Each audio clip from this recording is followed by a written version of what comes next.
Okay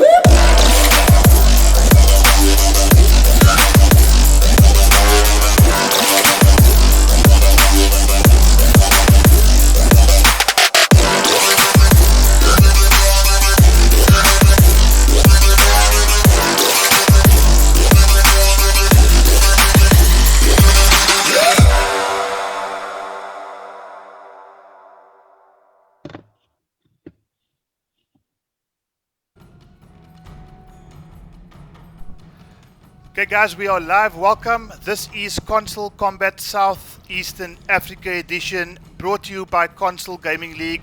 I'm your host for this evening, Charlie Wolf Gaming. Alongside me, none other than the good doctor himself, Parasurama. How are you doing this evening, guy? I'm awesome. I'm very hyped. I'm looking forward to seeing what we can do on this kind of a stage.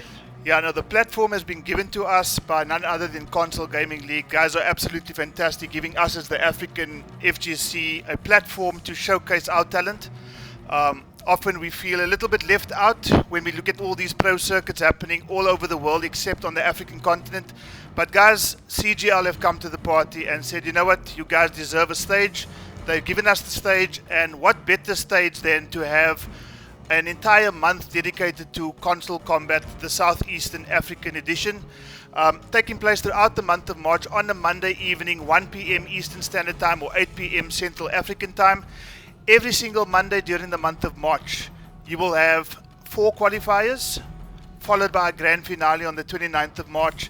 It's going to be absolutely fantastic, and I think for us, we're really proud to just be able to come here this evening and for the rest of the month, and hopefully show you and introduce you to some of our players, and hopefully make them some household names on the international front as well.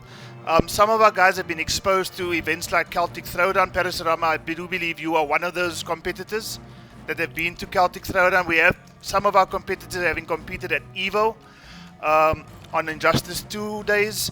So guys, we're just excited to be here. But guys, just to let you know what's happening, we've got a tournament that's happening now, a first to 3 tournament, and just to share with you, just to put you into the picture before Parasurama gets the first match underway, this is basically what we're going to be looking at. I'm not sure if you can see that on the stream right now, but these are some of the matches that are already underway. So guys, right now we're going to be starting off with Checkmate FGC going up against Gem Matrix's Mr. 5000. Some of you might recognize Gem Matrix as the sponsor of none other than Han Rashid, followed by arguably the number 1 player in Africa, holds the title of the Khan of Africa as well, called Killjoy Panda, going up against Mark the Shark. So guys, as the evening unfolds, we are going to be sharing some of the news with you guys about our competitors, just helping you guys understand who exactly you are seeing fighting. And we obviously know these guys extremely well, and this is a platform for us to introduce some of our top competitors to the international circuit as well. So guys, welcome. This is Konsole Kombat Southeastern Africa edition, and we're about to get this match underway, guys. So the first match, Parasurama, is Mr. 5000, Gem Matrix is Mr. 5000, going up against Checkmate. If you can send those invitations out, I've sent them already. We can get this first match underway. So Pat, do you maybe just want to share with the audience some information that you might have about these two competitors? So we're very familiar with Mr. 5000 or Gem Mr. 5000. He's been around in the community for a long time on the PlayStation scene, and he's always been making waves. He's a winner of several tournaments, and he and I did go to Celtic Throwdown, and he's a very cool guy, but his talent is undeniable.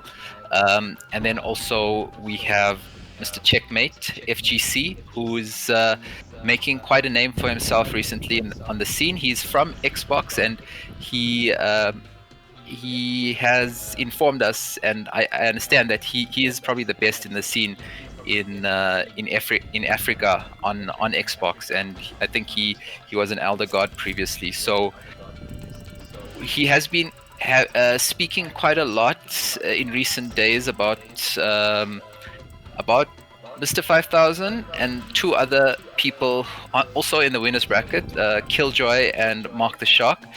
And I think it's fate that he has met Mr. 5000 now in tournament, and we will see if his words are matched with his ability and skill, which so far it seems that it is. He is undeniably very skillful. So let's see what will happen.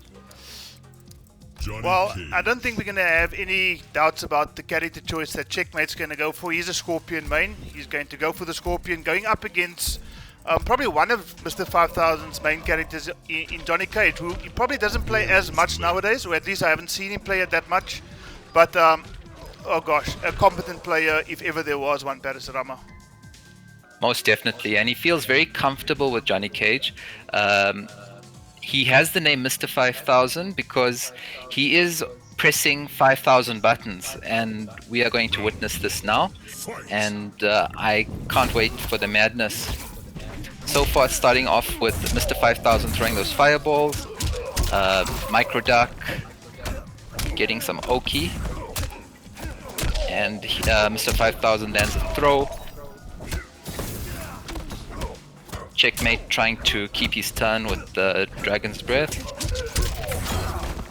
Mr. 5000 landing an auto shimmy. And pressuring Checkmate with the plus frames of the standing 2 into the throw. Zoning now. And Mr. 5000 wins that round. What do you think about that? Very comfortable start for 5000. And I think, you know, with Checkmate being fairly new to the PS4 circuit, probably going to see a little bit of tournament nerves coming through here. He has passed through 3 brackets in the tournament off stream, but this is where the real matches start. Yeah, definitely. Checkmate missing that confirm on the back 2. Mr. 5000 happy to throw some fireballs, and then now pressuring with the down 4 and the strings, lands a throw. I think Mr. 5000's use of mixing between strike and throw is quite good here, and keeping Checkmate guessing. Well, 5000 in the commanding life lead here. Tries the down 1 into the rising star. The amplified connects, and just like that, 1-1 into the amplified force balls. Mr. 5000 takes that first game, and he's trolling. He's feeling himself. This is definitely Justin's way of teabagging, doing the stance switch. Well, great showing there from G-Matrix's Mr. 5000 there in the first game. And I think if anything, Checkmate's going to have to just rethink his approach to this particular match, because I don't think Checkmate would want to be found guilty of underestimating his opponent, especially an opponent of Mr. 5000's competence and capability. Just to remind everyone also that I think a few weeks ago, Checkmate's first match was against DeFlavor, who is Mr. 5000's protege or student or something like that. 5000.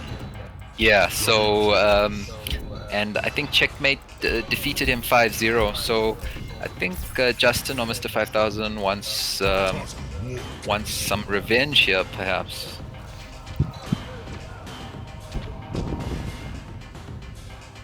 Well, Checkmate didn't really get going in that first game there, so it's going to be quite interesting to see how he's going to alter his approach. He's stuck to his character Scorpion, which I don't think we're going to see anybody else.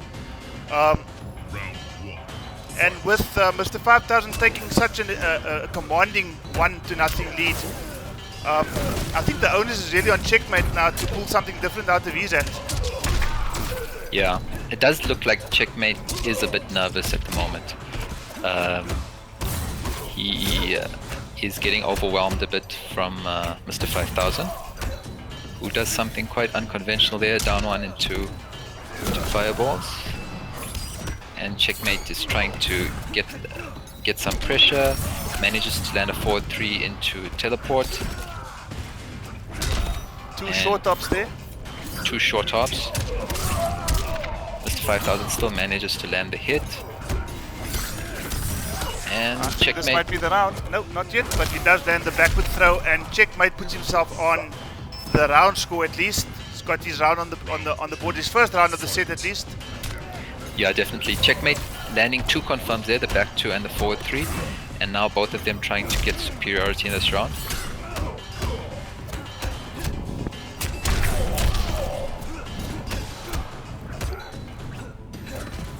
Mr. 5000, a very offensive player, and living up to that.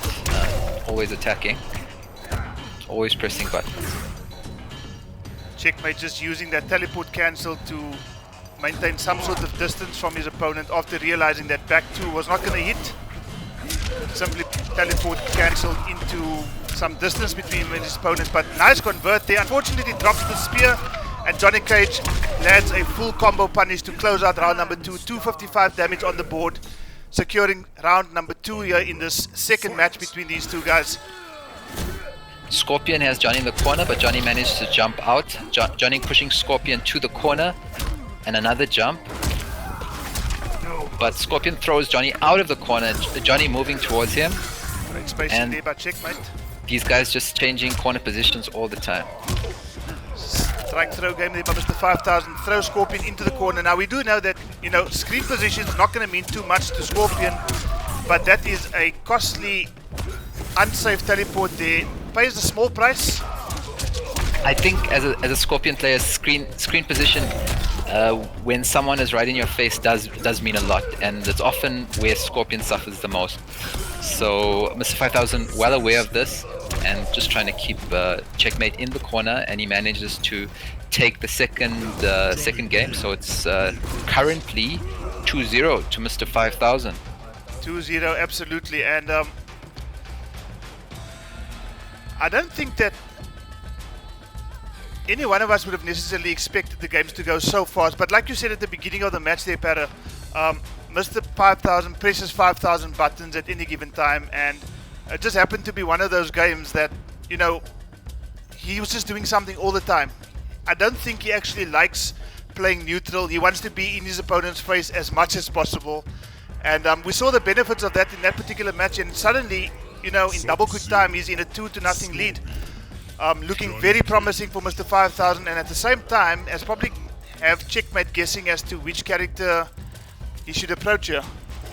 Whether or not Mr. 5000 likes neutral or not is one question, but he does have good neutral, and he excels in putting himself where he wants to be, which is often most of the time right in front of someone, and where you can press buttons. So often when you're playing neutral with him, you find yourself wanting to have your space, but he is good at dictating space on where he wants to be. So that's one of the good qualities Mr. 5000 has, and he's utilizing it quite well in this match against Checkmate. Checkmate now taking time to think about strategy perhaps, and how he's going to approach this Johnny. This is a 1-3 setting, guys, so it's all or nothing for Checkmate here. He has to choose his character and choose it quickly.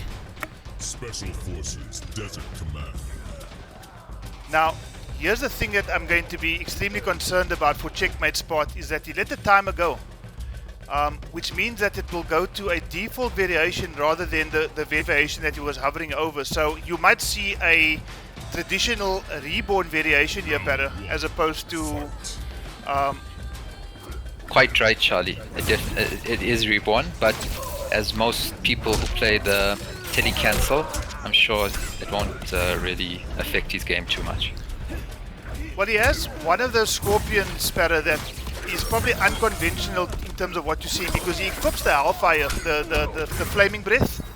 Yes. And it's not too often that we see a Scorpion with that particular move equipped, so I wonder if this is going to throw Checkmate off. He has started the round extremely well, though. Maybe it is. Maybe it's part of his plan. We can never tell. I think the Hellfire pick started after that time when Hellfire led into free throws. So I'm sure that's where it started for Checkmate with that custom. But right now, Mr. 5000 actually losing and trying to make a comeback in this first round. Oh. Air to air into the teleport gets Mr. 5000 going down in that particular round against Checkmate here. So Is Checkmate going to solidify this position and put his name on the score sheet? Lands the crushing blow into a full combo punish here. 337 damage. Good start to the round there, Para. Yeah, definitely. Again, both guys trying to get the advantage. Johnny Cage moving forward, throwing fireballs to keep some pressure. Scorpion happy to stay away and react to any fireballs and any movement. He manages to catch Mr. 5000 on the jump in with the teleport and wants to keep Johnny in the corner.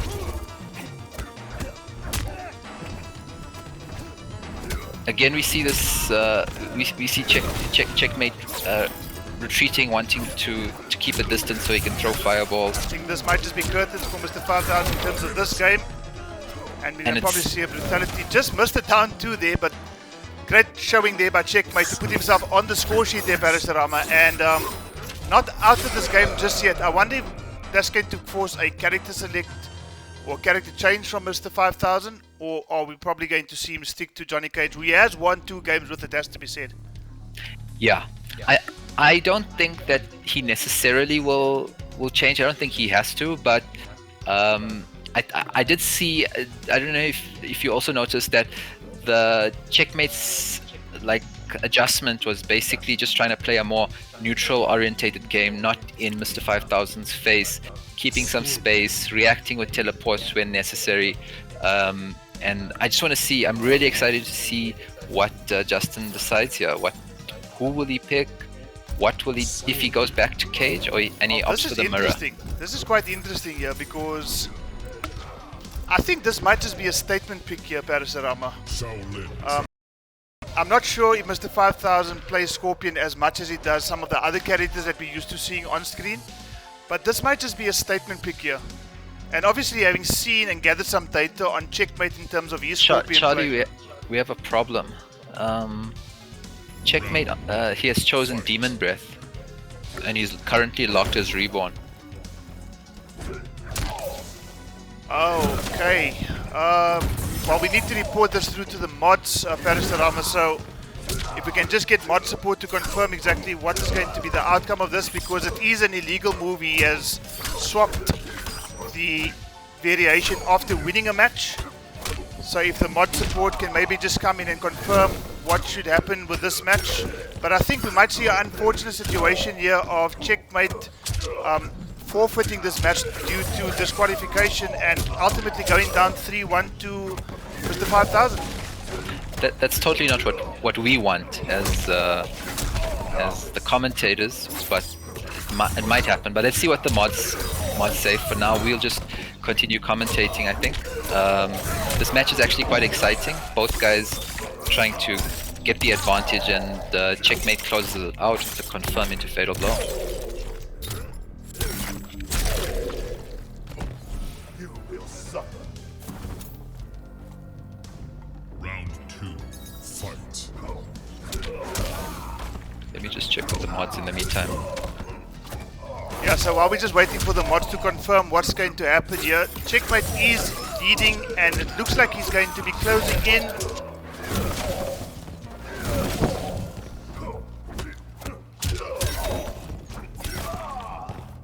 Well, unfortunately for Checkmate, and guys, this is part of the rules. Unfortunately, it is standard tournament rules that if you are on the winning side, you cannot swap variation, nor can you swap characters, and unfortunately it's going to mean that Checkmate is going to have to forfeit this particular match, but we are waiting for moderator support.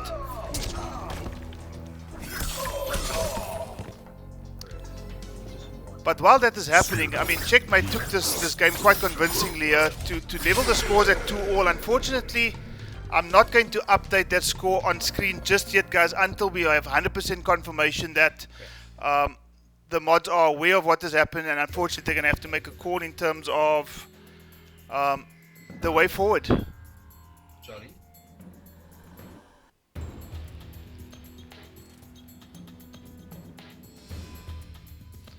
Okay, so guys, the mod support has come through, and unfortunately we hate to see it, Para, but it has to happen. Scorpion. Johnny Cage. Yeah. And It's checkmate's very going to- unfortunate. it is very unfortunate, and I think that's the important thing about Chronica's Keep. just making sure that the rules are adhered to. Yeah. It's actually very it makes me sad that this is happening here on this platform. But I guess we have to go with what the moderators say, and Yeah, so unfortunately, guys, this is a disqualification for checkmate. And he goes down 3-1 to Mr. 5000. Unfortunately, it's not the kind of scenario we would have wanted, Parasurama. definitely. But yeah, it is tournament rules, and that is unfortunate.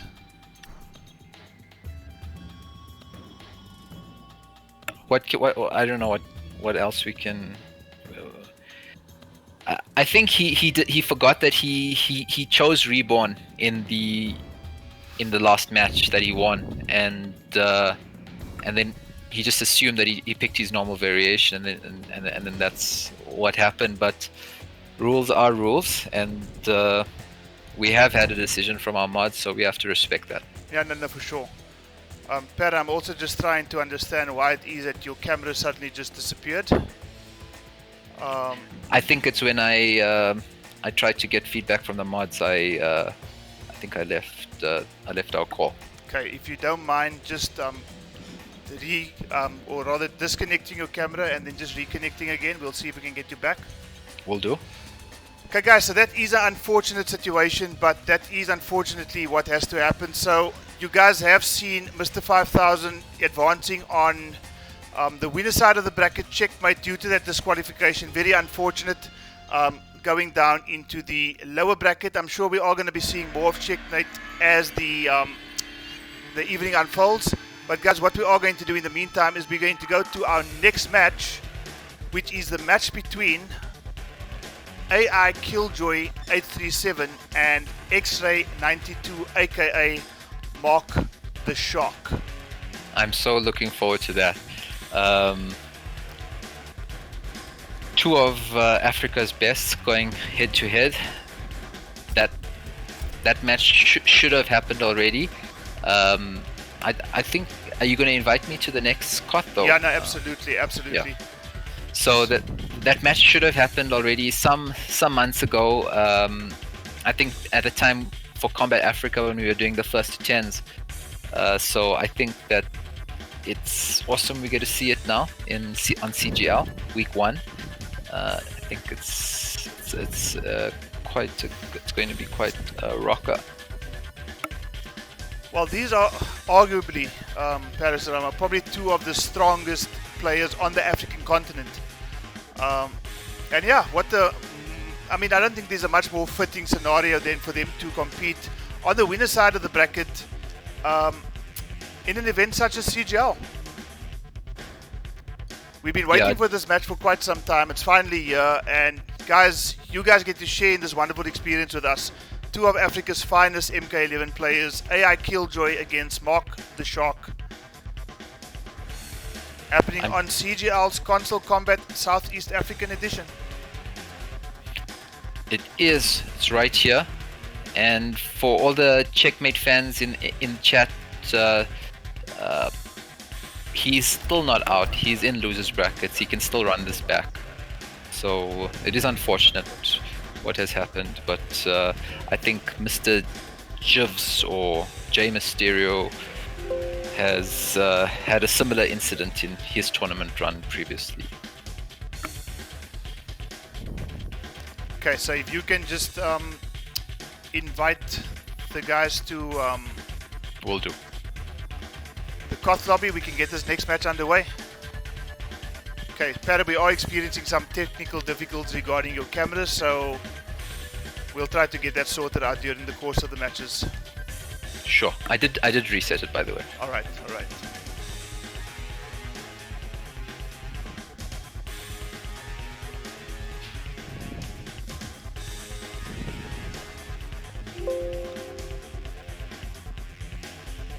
What are your expectations about this match, Charlie Wolf? It's so difficult to call, Patter. I mean, we've got a situation now where it can really go either way. I mean, these guys have obviously played each other so many times in the past. And I think now is, probably on the highest stake tournament that these guys have actually competed in. So yeah, it's very tough to call, but I'm just going to play it down the middle and just take the safe approach here. Yeah. And just say that it could go either way.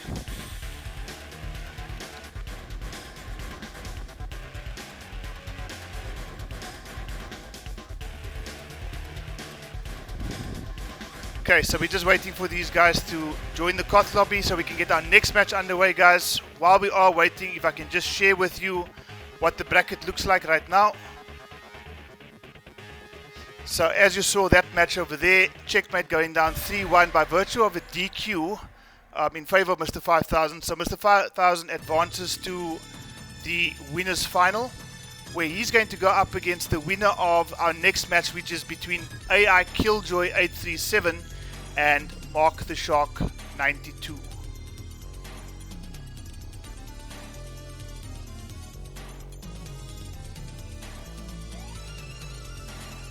I'm inviting them. Okay guys, and while we're waiting, please do not forget, guys, if you are tuned into the stream right now and you are interested in what FGC Africa are doing, visit our Twitter, subscribe to our Twitter, follow us on Twitter, whatever the terminology is, but it's at FGC_Africa. Myself, you can follow me as well at Charlie Wolf GAM1. Yeah, we've got all sorts of things happening on the African continent. This is the Southeast Africa edition. We are currently working to get our northern countrymen involved as well, and we're trying to get them up and running as well. So guys, FGC Africa is going to be doing a number of things. So guys, please tune into our Twitter and yeah, follow us, keep in touch. Mortal Kombat does actually take place in Africa as well. Okay, so Parasurama, the invites have gone out. They have, yeah. We're just waiting for these guys to accept the invitations.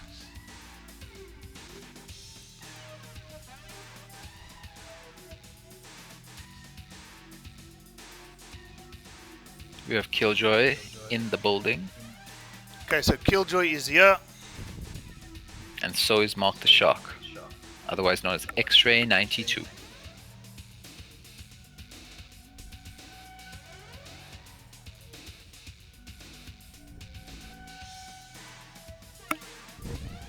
Okay, both of them are in.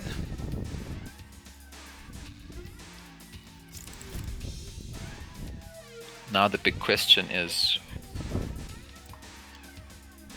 who's gonna choose who? Well, I mean, I think I've seen X-Ray play about 6 or 7 characters at the highest possible level. And I think Killjoy, Killjoy plays everybody. So it's going to be quite interesting. It looks like Mark the Shark is committing to Spawn. Killjoy looks to have gone with the Cabal pick, which I must admit is rather surprising. I did not expect this. But like I said, when you play the entire cast, you've got that luxury of basically taking anybody from the roster and competing at the highest possible level. I think, yeah, Killjoy goes through these phases where he plays with one character, and I think he was playing with Cabal some weeks back. So maybe he likes this match for whatever reason against Mark or against Spawn, but we're gonna see what happens in this match soon. Did you see that X-Ray 92 has Invoking the Legion? It's a custom move for Spawn that we don't see that much. Is that the one where he basically has access to his Fatal Blow? Yeah, that's the one.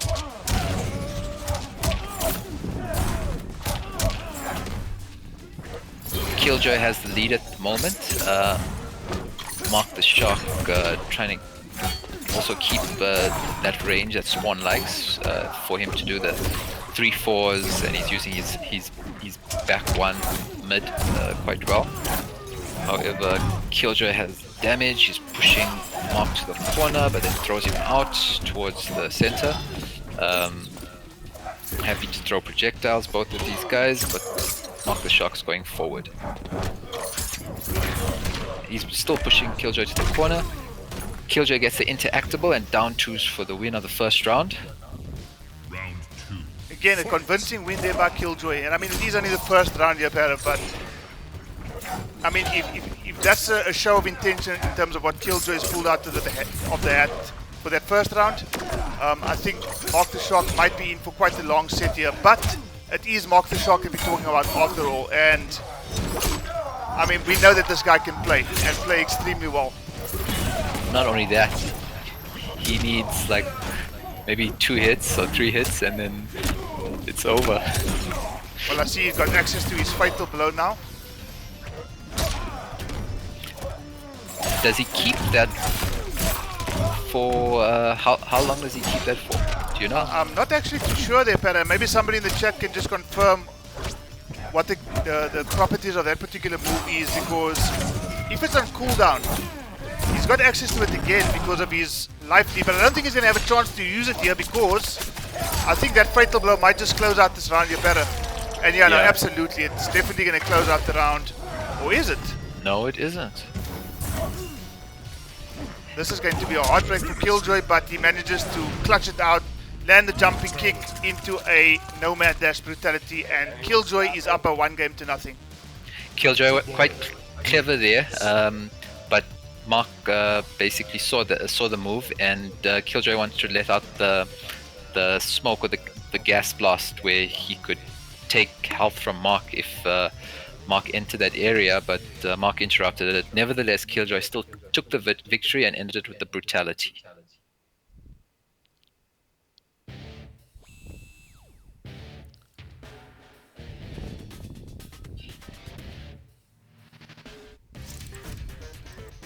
Jax, Spawn, Cabal.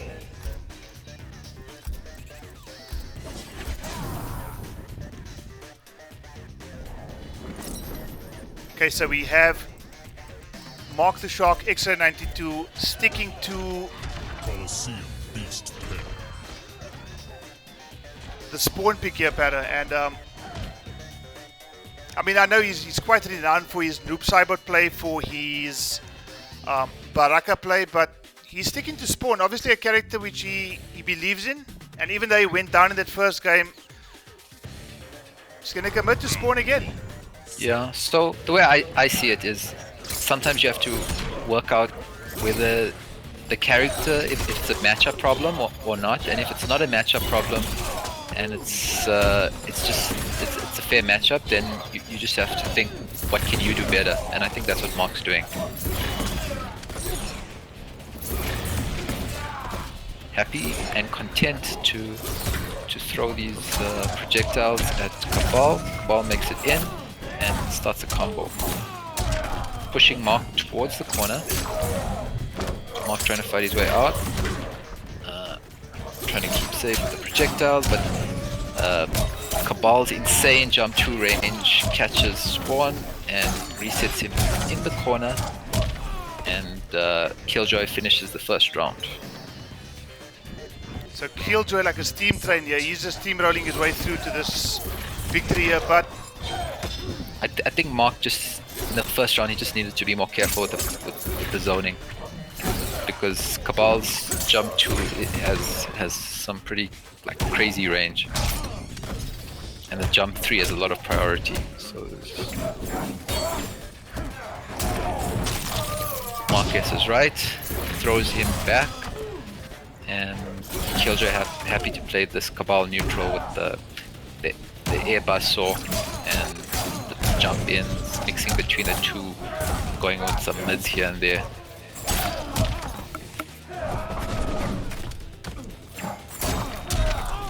Crushing blow, probably Cabal's worst crushing blow, and Killjoy managed to take out possibly the forward grab, which would have been a crushing blow as well. A big crushing blow that could have probably changed the whole round.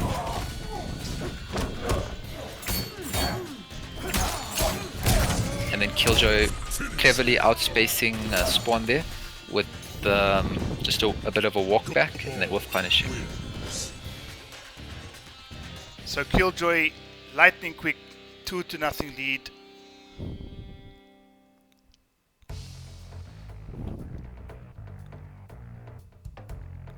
Killjoy playing very solid and is in the advantage. Now I guess it's up to Mark whether he wants to further change the way he's playing, spawn a character he's less comfortable with, or choose a character that he's more comfortable with. Noob Cybot. And he chooses Noob Cybot, Bihan. Yeah, now this is a pick that I probably expected to see from the get-go from Mark the Shark here. And when we refer to Mark the Shark, guys, for those of you who are not familiar with the players as much as we are, Mark the Shark is actually X-Ray 92. He goes by that name as well. He's got a Twitter account called Mark the Shark, but for now his PSN gamertag is X-Ray 92, so we'll try to make sure that we call them based on the names that you're seeing here. So X-Ray 92 has gone for the I am noob variation of Noob Cybot.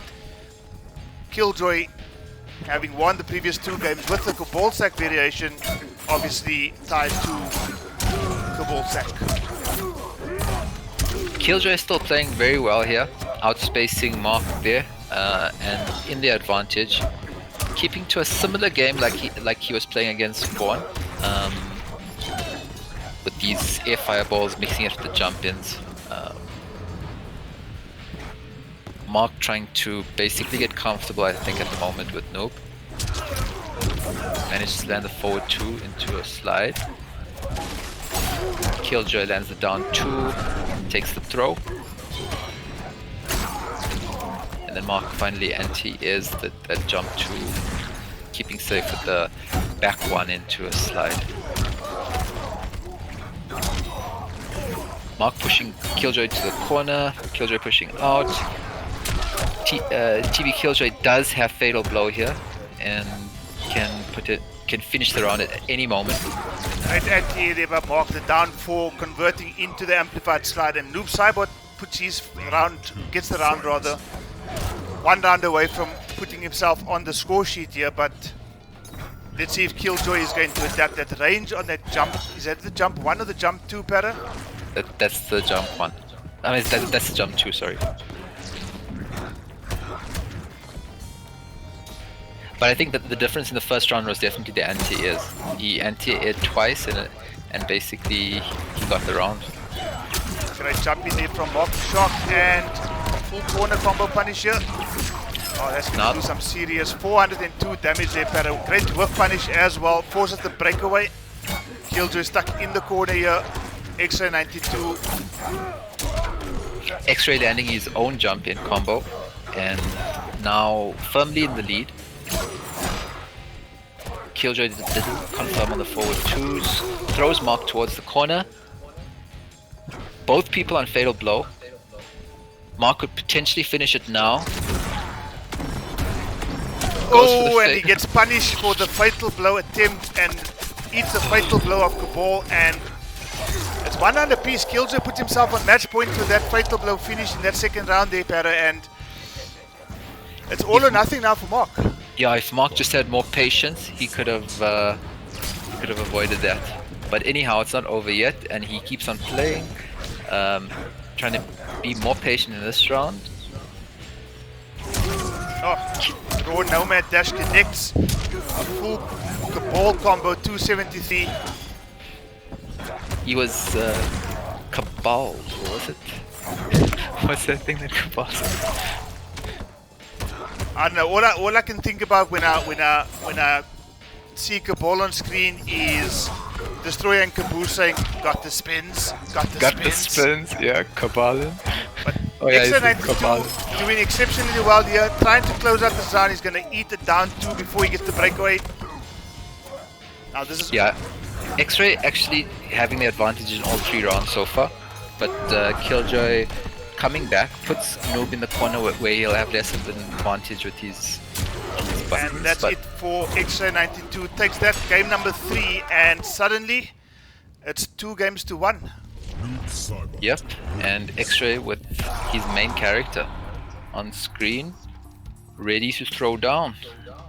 The question is, will Killjoy stay with Cabal got the spins, or is he going to choose someone else? Maybe the brother of Bihan.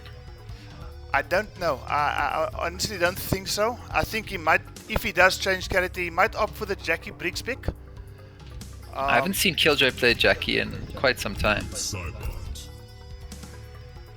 Or he's going to go with Jade. He's thinking about it. Jade. And he engages.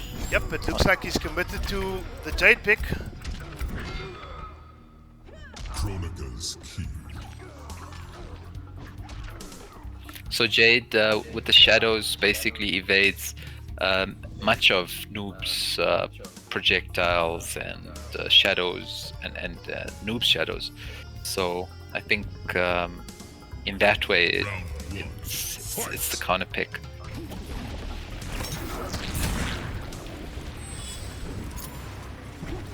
He puts the glow on and starts the pressure.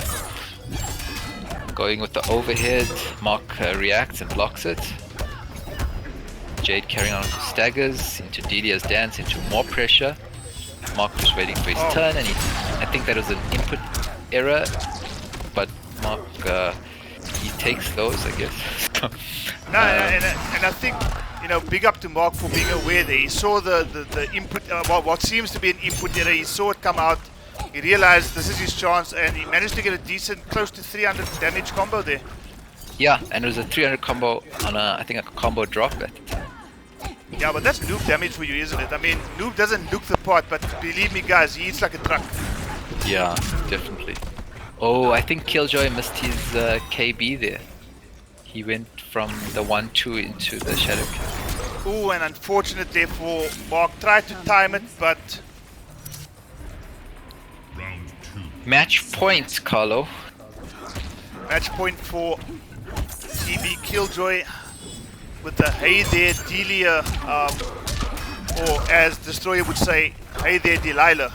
What's it like in New York City? What's it like in Cape Town? Well, rainy as hell. Jade going crazy here. She is going crazy, and Noob's obviously trying to find a way to get in here, but you know, I think since the introduction of customs, Jade has just become a completely different prospect to play against, with access to that Dahlia's dance. I think she's so well-rounded now. The only issue that she does have now is punishes and damage, but the amount of pressure you have, the amount of zoning you have is quite, it's very strong. Okay, so that was a great reaction there by X-Ray, and is he going to be able to finish it off now? Not just yet, but he does land it with a standing one. That was nerve-wracking. It was nerve-wracking because I don't even think he expected that round to go as long as it. He probably wanted it to be finished about 2 seconds before it eventually finished. And Jade isn't where she wants to be, but she manages to back two out. Great punish, but unfortunately no meter there. Resets neutral again. If I was Killjoy at this moment, I would be trying to get out of this place because you don't really want to be there with Noob Cybot and his crazy damage. But I think the thing that will make Killjoy rather happy is the fact that he's got access to a breakaway. So if it does come to that point where he needs to call on it, it is there, yeah. No, absolutely.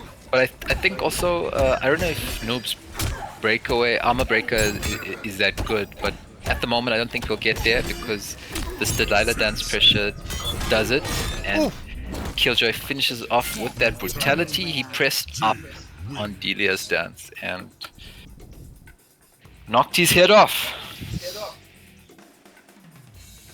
Well, that is Killjoy 837, AI's Killjoy 837 taking a 3-1 over X-Ray 92. He moves over into the winners final where he's going to be facing Mr. 5000.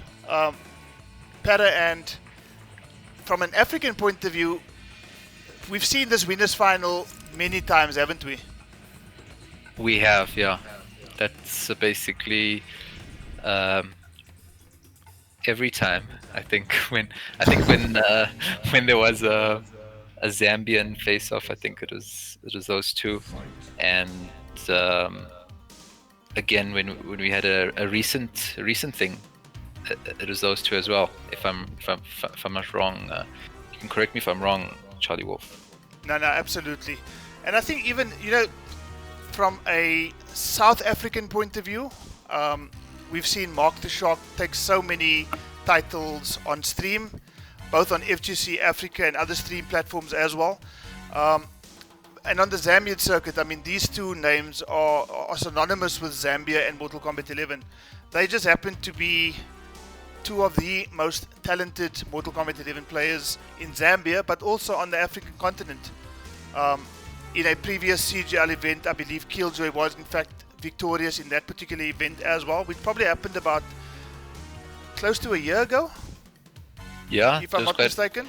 It was quite a few months. Killjoy made it to grand finals, I think, with Ganani from Egypt. That is correct, yeah. So these guys are no strangers to grand final showdowns, guys. And once again, they are going to go head to head. We've also just been in touch with our moderators. We were just checking the footage of Mr. 5000's previous game against Checkmate. It has unfortunately for Checkmate been confirmed that he has swapped variations. I think it was in match number 4. And yeah, the DQ stands, so Mr. 5000 advances. Checkmate FGC is gone down to the lower bracket, so he has every chance of actually making his way back through. And yeah, it's going to be some intense Mortal Kombat 11 action for the rest of the evening here, Parasurama. Sure, I think it's going to be very exciting. Do you know what we have in store for our next stream match? Yes, no, absolutely we do. In fact, Mr. 5000 is going to have to make his way back to actually face AI Killjoy in the winners final. Okay, so we're going straight there. We're going straight into the winners final, so if you can get those invites sent out to both players.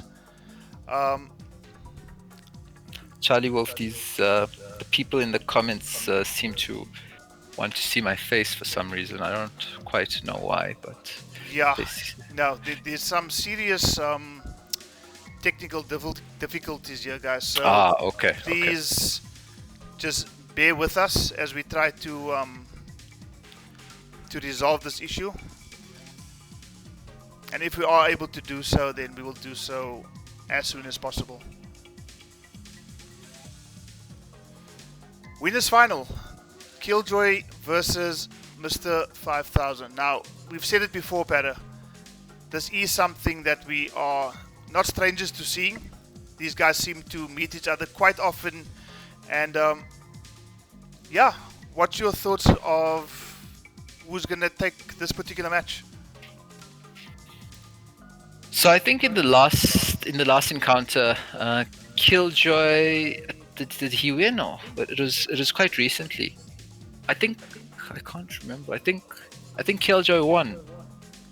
Were you with me when we were watching that, Charlie Wolf? I can't recall. Para. I honestly can't recall. I don't know, but I can never say. I think it depends which Justin, which Killjoy is here. So far, it seems that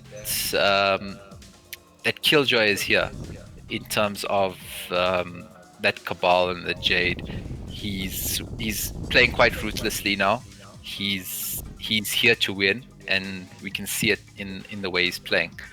In terms of Justin or Mr. 5000, I think that he was doing quite well against Checkmate, but Checkmate was coming back, and then the unfortunate disqualification. So we didn't really get to see which Mr. 5000 has showed up, but I think we are going to find out in this match right now.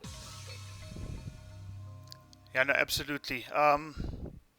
You started out so well against a Checkmate in that match, and I think it's Killjoy was already in the COT lobby. But Checkmate was pulling it back, and we can only but say, if only, or it could have been or should have been, but it did look like the momentum was shifting slightly towards the direction of Checkmate. And it's going to be interesting to see his approach. It is an unfortunate disqualification, but it's a disqualification in terms of the match. He's gone to the lower bracket. He's got every chance of making his way back up and fighting his way through this bracket again. And who knows, he might find himself in a grand final match with an opportunity to reset the bracket. Anything's possible in Mortal Kombat, as we've seen so many times before. But I mean, for now. I think early on in the bracket, when we were just functioning as admins, when Checkmate did face Zengani, I think Zengani left his match, and then we decided to DQ Zengani. So it wasn't that I don't think they finished their set, but we made it a decision in terms of from an administration point of view to do that, and then. While we were on comms, the other administrators made the decision in order to DQ Checkmate in this case, and it was like he did choose Reborn first, and then he changed back to his original variation, which isn't allowed. So it is what it is, and now we have to move on. And I'm sure if Checkmate just carries on, he played so well, so I'm sure we're going to see more of him. He did. And I think, with the rules being quite clear, guys, I think Checkmate will probably look at the situation and say, you know what, okay, it was an error, it was my bad. I'm not out of this tournament yet. In fact, there are so many more weeks for you to accumulate points, guys. So I can safely say that we have not seen the last of Checkmate. But right now, Para, the winner's final. Yes, and we have Jackie Briggs. I haven't seen Killjoy bring her out in a while. We have Jackie Briggs locked and loaded, and Justin goes back to Johnny Cage, who's actually, I think, Killjoy's favorite character. So let's see. He's got the Black Dragon outfit at the moment, with the Black Dragon shirt and Jack's arms. Johnny has also brass knuckles, which is an unusual custom. We haven't seen Justin use it so far, so let's see if he actually does use it this time. At the moment, Justin trying to close space, keep pressure with the fireballs. Jackie Briggs trying to mix up where and what she's going to do after the strings. Great throw tech there, but again, just immediately goes in for another throw there as Mr. 5000, and again, 30 seconds down, and round number 1 in the bag. Justin getting a lot of mileage from the auto shimmy. This time, Killjoy decides not to get shimmied. Oh, flawless blocks. Oh, it seems to be the order of the day here between these two guys. Okay, no anti-air coming through there from Jackie Briggs, and the training day variation, which looks like it has the bionic bounce. I'm not sure if I saw those, the blue plasma that she drops on the floor. I'm not sure if he's equipped that move or not. Yeah, I think if he had, we would be seeing it now. I didn't get a good look at his customs. But Johnny Cage with throw, and again. Now does he close it out? Justin in the lead, 1-0. It has been some time since Killjoy played Jackie Briggs competitively, at least on stream. So I wonder how comfortable he is feeling with her. Well, I think Justin, aka Jim's Mr. 5000, took full advantage of the fact that Killjoy is maybe not accustomed to playing Jackie Briggs, at least of late. Because it seems as if he was rather comfortable in that particular match. Taking a 1-0 lead.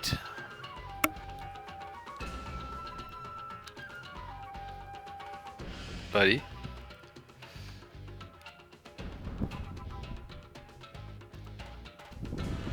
Okay, so match number 2 here. Para, are you still with me? Yeah, I'm here. I thought I lost you. No, still very much here. And, just as you were saying that he's not used to seeing, or we're not used to seeing Jackie Briggs being played by Killjoy, go straight for the Sub-Zero pick. So clearly that didn't have the desired effect, the Jackie Briggs pick. Going for the Sub-Zero pick now, might see something a bit different. Obviously has access to the low overhead mix-ups, the special forward 2 into the crushing blow, or fatal blow rather. But Johnny Cage with a special of his own, the down one into the Rising Star. Yeah, definitely. Justin not wanting Sub-Zero to have that space that Sub-Zero does seem to want to have. Killjoy managed to land the low, and Justin wakes up Buttons, punishes Killjoy, and giving some good pressure, misses the throw. Killjoy manages to punish Justin, pushing him to the corner. It's a very close game. Justin in the lead, and he finishes the first round with a shadow kick. Yeah, again, quite commanding play there from Mr. 5000. Mr. 5000 Buttons there. Used the back 5,000 forward, buttons. the back forward four to finish off that previous round. Moving Sub-Zero closer and closer to the corner here. And I think if you're a Johnny Cage player, that's exactly where you want your opponent to be. But Yeah, Sub-Zero definitely. fighting back here, lands the low this time. Great use of the interactable there by Mr. 5000. Gets caught with that stray ice ball there, amplified, and guys are just about level on points right now. Yeah. So Mr. 5000 in the lead, has the pressure, lands the throw, moving forward. Killjoy does a flawless block, and then gets the low, mixing, and basically hit confirms into the fatal blow. I think this might be dead, but it's not gonna kill just very yet. close. Ooh. Oh, the cancel was not necessary in that situation, and unfortunately Mr. 5000 pays the price. Yeah, if Mr. 5000 just proceeded with the order shimmy, he would have just gotten that round and the game, and I think the whole match. But no, this is the second game. Yeah, this is the second game. He would have gotten a 2-0 lead, but still fighting for it right now in the third round. Sub-Zero being very cautious, trying to whiff punish, misses his hit confirm, and Justin pressuring, Killjoy being very safe, trying to whiff punish more, but Mr. 5000 rushing ahead. He lands the ice ball, pushing Justin to the corner. Justin pushes out of the down 4, lands the jump kick. Killjoy blocks the auto shimmy, and Johnny Cage moves in and trying to get the auto shimmy. Killjoy wise to it. Oh, and unfortunately Justin wise to that forward 2 attempt and takes a 2-0 lead over AI Killjoy. Johnny Cage wins. This Johnny's seeming on fire, on green fire right now, doing all sorts of Mediterranean cult things that Johnny Cages do, and all of that. Here's a quick question for everybody that's obviously eagerly anticipating the Mortal Kombat 11 movie, the Mortal Kombat movie coming out on April 16th this year. Here's a quick question for you guys. Is Cole Young Johnny Cage? I'm just leaving it out there. I'm just leaving it out there. Johnny Cage. Johnny Cage. And what do we have on our screen now? A mirror match. Special Forces Desert Command. What do you think about this mirror, Charlie Wolf? Well, I have seen Killjoy play with Johnny Cage, and very well on top of it. And going up against the Johnny Cage has already established quite a bit of momentum. I'm not sure how wise the pick is. I think only time will tell. I think the big difference here in terms of customs is Killjoy's rocking a better variation. He has the Shades Crushing Blow, and Justin's not using those brass knuckles, so he's basically, Killjoy has something extra that he can use. And Killjoy in the lead at the moment, doing quite well with Johnny. Justin with the fatal blow cancel, deciding not to go for pressure, and then rushes in for a throw after that. both guys cannot. They basically cannot pressure each other with fireballs right now because Johnny Cage's hurtbox low profiles him. Okay, it looks like we might have a disconnect here, and Mr. 5000 has left the game, so I'll invite him again.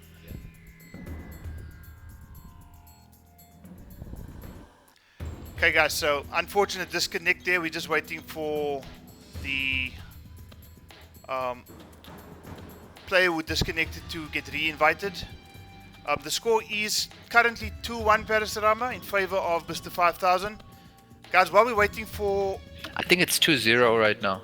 I think Killjoy just won that previous game though. With the... It was on the finishing screen where the game disconnected. Oh, okay. So I think he would get that particular game. So it is 2-1 in favor of Gems Mr. 5000. Guys, while we're waiting for the players to reconnect, if I can just remind you guys, please visit FGC Africa on Twitter. And just to help you guys out, there is our Twitter handle, FGC_Africa. You can follow us there. You can follow myself as well. Member of the FGC Africa community at Charlie Wolf GAM1. And guys, don't forget about the Matcherino link. CGL has been so kind to drop $500 as a prize spot for this particular tournament. And you know, with the help of you, the community, we would like to get that thing closer and closer to $1,000. So guys, if you are interested, visit the Matcherino page. And just help grow our pot. $500 courtesy of the great guys at Konsole Gaming League. Like we said, it is 4 weeks of qualifiers followed by a top 8 finale on the 29th of March. And between now and then, we would like to see that $500 prize pot grow with the help of the community. So guys, if you are interested, go onto our Twitter page, get all our details there. And yeah, let's just make this an event that Africa will never forget. I think it's already that. Charlie Wolf, I can't invite Justin. It says he's already joined, but he hasn't. So I think his invite might still be valid. Yeah. Okay. So Justin, if you're listening, you can just use the same invite from earlier to join the call.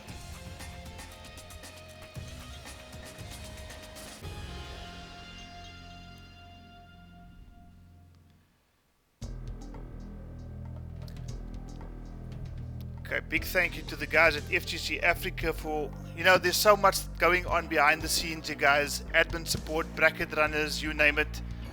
And you know, for the guys who are watching, you know, one thing that Africa is obviously plagued with is a lack of dedicated servers. So, you know, we don't have the smooth connections often that we used to seeing on the Pro Tours, the Pro Competition, and some of the other events that we see that are prominent on Twitch and YouTube. But we make do with what we have, and we've got players, and this is one of those things, you know, we'll get a disqualification every now and then, or not a disqualification, but a disconnect every now and then. But Para, I just received a word from one of our mods saying to just please re-invite Mr. 5000. Like I said, that's what I see. It's impossible for me to invite him again. Okay, let's just see if I can do something on my side. Okay, Killjoy obviously still waiting in the Koth lobby.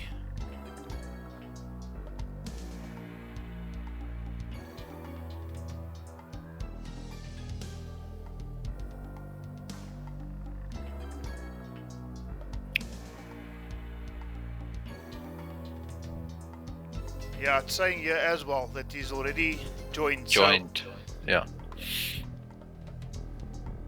Mr. 5000, if you can hear us, just try to rejoin using the same invitation sent to you previously.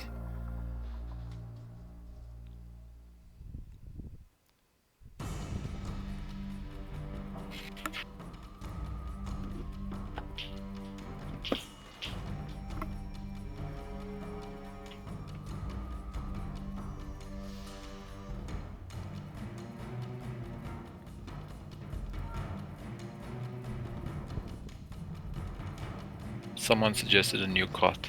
Okay, let me do exactly that. Let me do exactly that.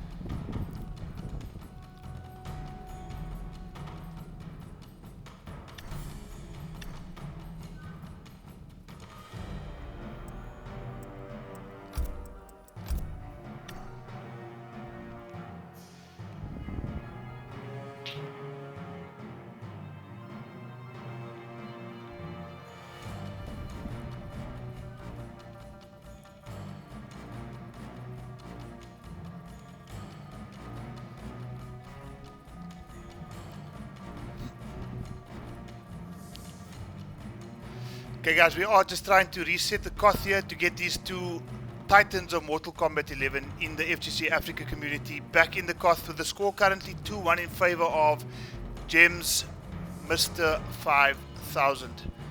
Killjoy, having chosen the Johnny Cage pick there, Parasarama, looked to have pulled one game back before the game disconnected, so it is 2-1 in favor of Mr. 5000. The invites have been sent out, so you should be receiving yours shortly, Para. Killjoy also locked on Johnny Cage for the rest of the set, so Mr. 5000 at the advantage here in terms of the character picks. So I wonder what's he going to come with. He might just stay with the mirror.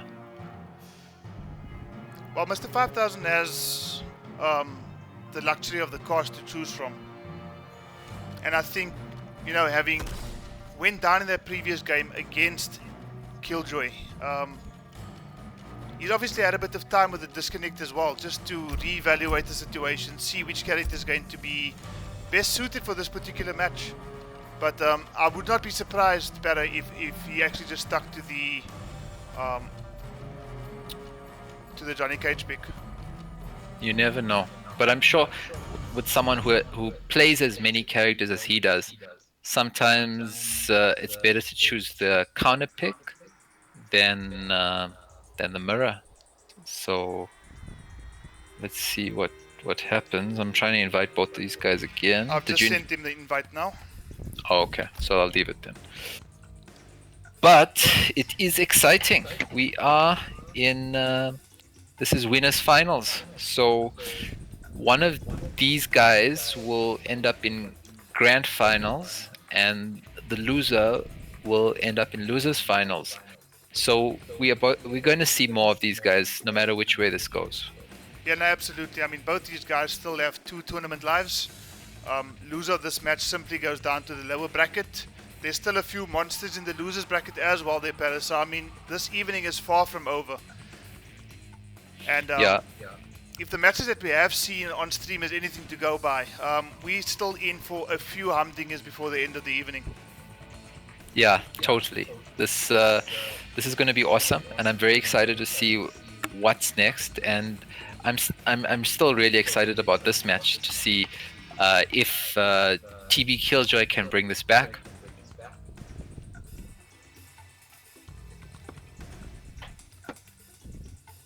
Okay, so both these guys are in with the score at 2-1 in favor of Mr. 5000.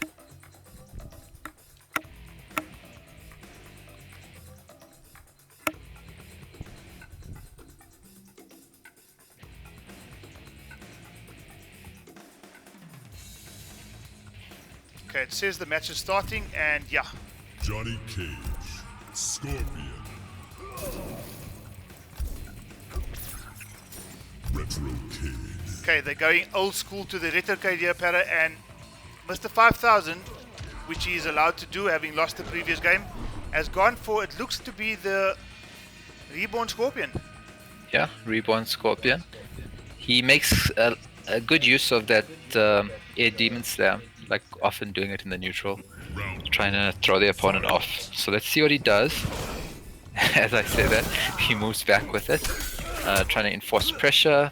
Killjoy wise to the Scorpion matchup, knowing it wasn't Scorpion's turn at that point. Okay, down one into the Rising Star, amplified, forces the breakaway, lands the 1-2-4 as well, and again tries the down one into the Rising Star, and unfortunately for Killjoy, he's now needing to break away, but a down 2 crushing blow connects and lands a decent 344 damage combo there, courtesy of that crushing blow. Great lead on the down 2.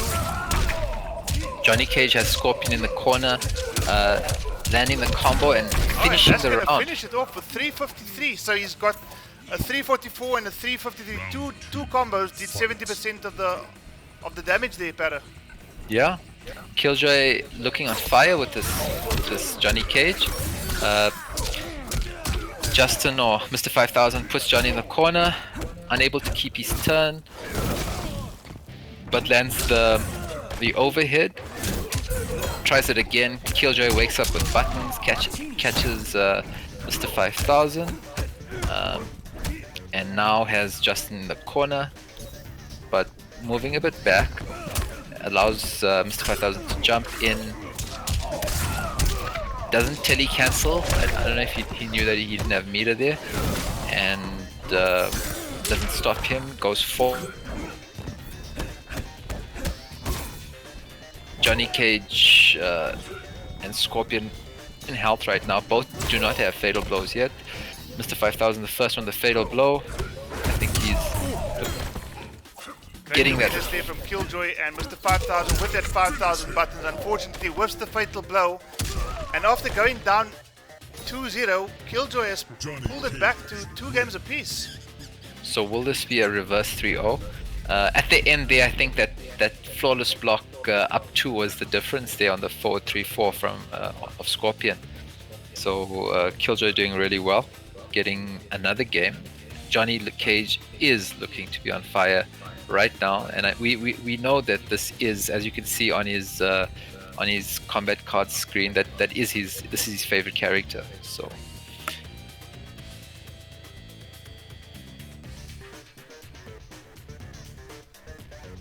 So what we're going to see happening in this final game here, guys, this is game number 5 between TB or AI Killjoy 837 and Gem Matrix's Mr. 5000. I think if you want to pick a counter pick character, it's difficult to do it for Johnny Cage. I don't think Scorpion is that character. I think it's an even match. I think Johnny does well as a counter, and also Joker. He moves under those force balls, and then you also get the rest of the cast that could be well. But Johnny's fairly well rounded. I don't think he has any terrible matchups. So I think Justin is thinking about this and goes back to Johnny Cage. I think this is the right choice if it is going to be weak amidst when it does. Like you said, he doesn't have any bad matchup, does he, Parasarama? And I mean, sometimes you just need to fight fire with fire.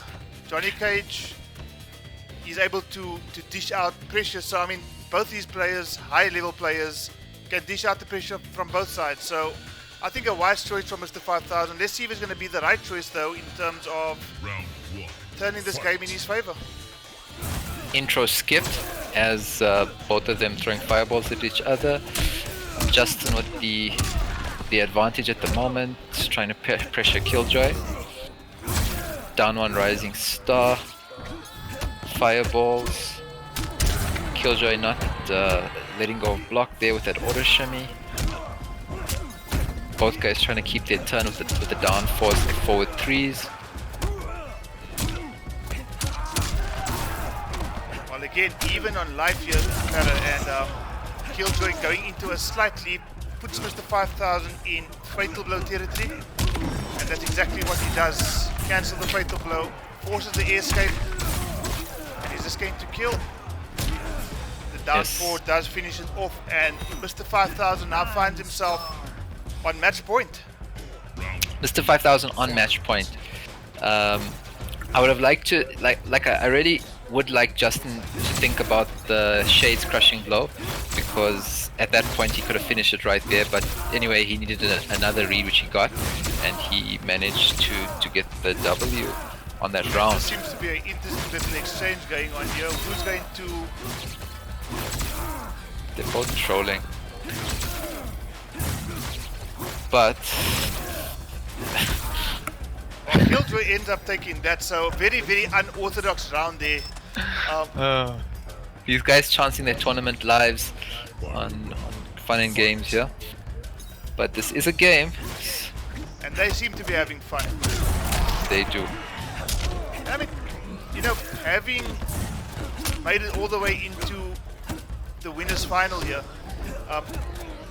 I don't think it's the issue of points here. There's 4 ball qualifiers, or 3 ball qualifiers rather, after this, where these guys are obviously going to be there and thereabout in terms of getting as many points as possible and securing a spot in the grand finale. But I think for both of these players, an opportunity to get into grand finals, obviously put yourself at quite an advantage. Definitely. I think you don't have to think too much after that, because then you just have to think about one opponent, whereas the loser has to think about who's coming now, who he's going to face in losers finals, whereas the winner of this, which is Mr. 5000, Mr. 5000 takes the winners final and advances into the grand final, so he's got a guaranteed spot to place at least second in this tournament. Yeah, like I was saying, the winner of this just has to think about he's going to think about Killjoy, who's going to be one of the losers finalists, and then whoever else. So he's already at least top 2 right now. Yeah. Mr. 5000. And then I saw Jivs asked a question about whether Liu Kang would have been a good counter pick for Johnny Cage. Mr. Jivs, I don't think so. It's actually the other way around. Johnny Cage does quite well in general against Liu Kang. Para with the knowledge there. But guys, we're going down to the lower side of the bracket now, where we've got yet another absolute humdinger for you guys.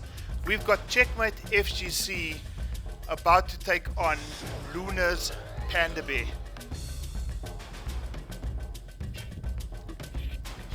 Cape Town Clash. Showdown. Yeah, Clash. Cape Town Showdown. I actually like that. Is that what you're gonna call the Charlie Wolf tournament in Cape Town? Why not? Why not? So guys, Panda Bear actually went down to Mark the Shark, who you saw a little bit earlier.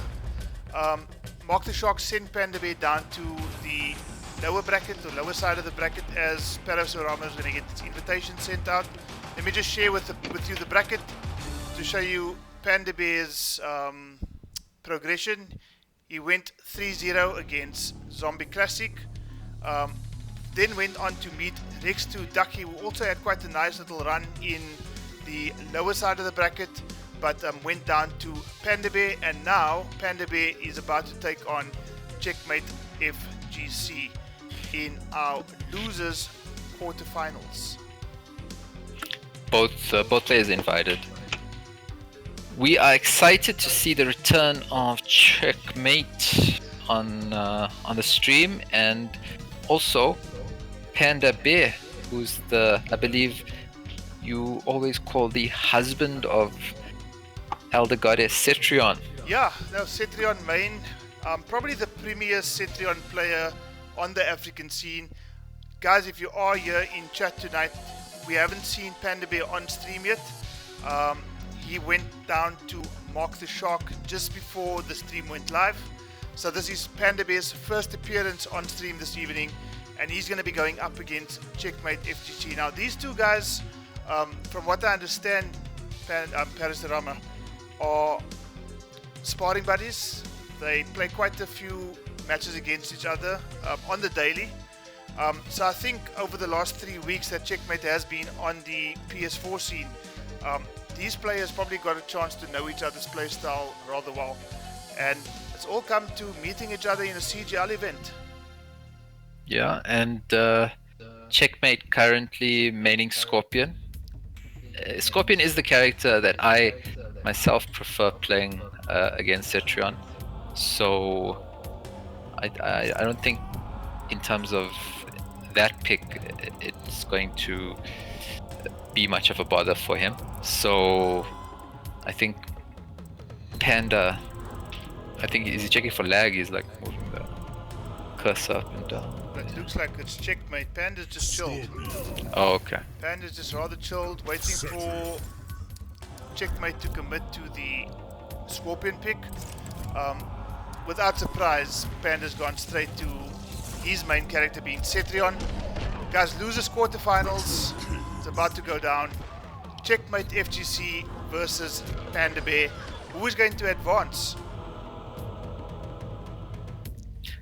Who is going to advance? So we have Checkmate with the variation he's been picking for most of the tournament, and we have Luna Panda Bear with the best Cetrion custom variation, according to most people. So this would be with the ground erupt, the wins and the teleport. Yeah, the earthquake, I think, eh? Yeah, the ground erupt. Yeah.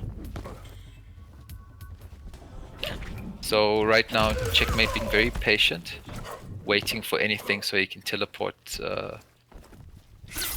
Scorpion. Panda, I know, quite familiar with this matchup versus Scorpion. Also waiting for something so that he can punish. Scorpion ends up doing a raw teleport. Panda punishes with the throw. I'm not sure I don't know if it was a punish actually. Panda getting the Hell's Wrath and pressuring with wins. Checkmate doing a tele cancel, getting a throw now. Cetrion with her own throw. Panda in the lead at the moment. Very patient at the moment. And almost at the end here. Checkmate is on Fatal Blow. Can he bring this back? Hell's Wrath and just one touch for Panda Bear. Waiting patiently, but does get back thrown. Anything can happen, yeah? Oh, and I don't think that was intentional, but the standing one, or standing two, I believe it is, enough to close out game, or round number one rather. Fight.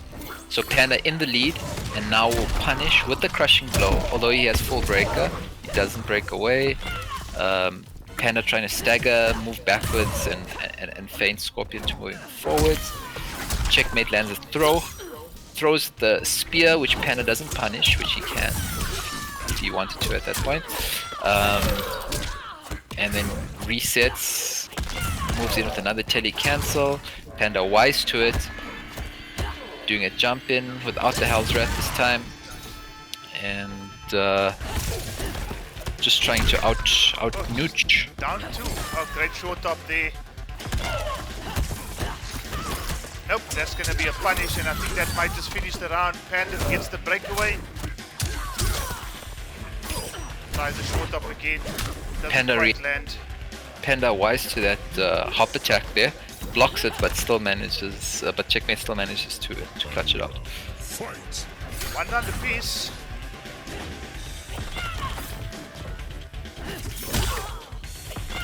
Okay, trading there. Unfortunately, just seeing that whiff punish there. Checkmate. Close game. Who's gonna do it? Panda moving in and out of Scorpion's range, just trying to bait some buttons. Checkmate managed to jump out of that throw attempt. Panda's not getting shimmied.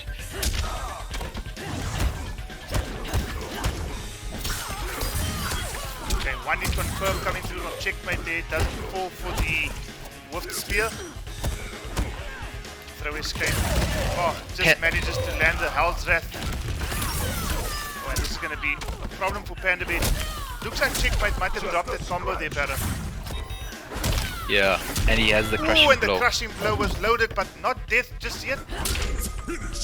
Nice reaction to the jump in. He jumped back, saw Panda jumping towards him, and then let out the jump kick and finished it off. Checkmate in the lead, 1-0. 1-0 indeed, and I think that was probably one of the most exciting matches I've seen in quite some time between a Cetrion player who normally steamrolls most of the opponents. I mean, a lot of people are kind of accusing Cetrion players of being carried, but it takes quite a bit of skill to actually play Cetrion at the particular level, and Panda Bear obviously been playing Cetrion since day one. I don't think his skill comes into question at all here, Parasarama. He is Definitely one of the most skillful players, and that was a great first match there with Checkmate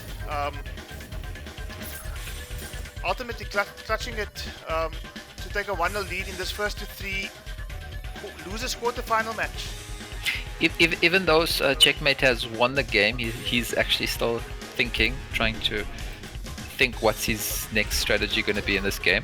But from Panda, what I would like to see is more of a rushdown style in terms of he was playing quite well in terms of a neutral spacing way with Cetrion, but I think I think he might find more success if he attacks more with Cetrion right now. But let's see how it goes down. Okay, so checkmate FGC in a 1-0 lead over Luna. Panda Bear starts off with the Hell's Wrath amplified. Missing the punish. Great reaction there from checkmate rather, FGC. No, actually, I think Panda missed the punish there, and I think Scorpion was already telling out there because Cetrion can't punish the spear with with those vines. Alright, this is where the vines are going to come into effect here. Standing 4 into the rock wall. Mixes with the earthquake and has Scorpion right where Cetrion would want him. But he's out. I almost want to say that was the first deadly wins that we've seen in this particular match, and I see 2 came out in quick succession there. Maybe Panda's worried about the flawless blocks after the forward 2-3 string. Checkmate right now, cashing in on a fatal blow. I'm not sure if this is going to kill Parasurama, but I don't think it will. Mighty close. Yeah, checkmate is in the lead right now with that fatal blow, trying to get the throw and finish the game, but Panda patient and wins the first round. Panda's not out of it, wanting to take it, gets Hell's Wrath there, not going forward, trying to bait, both characters trying to bait each other into going forward. Both characters teleport and miss each other.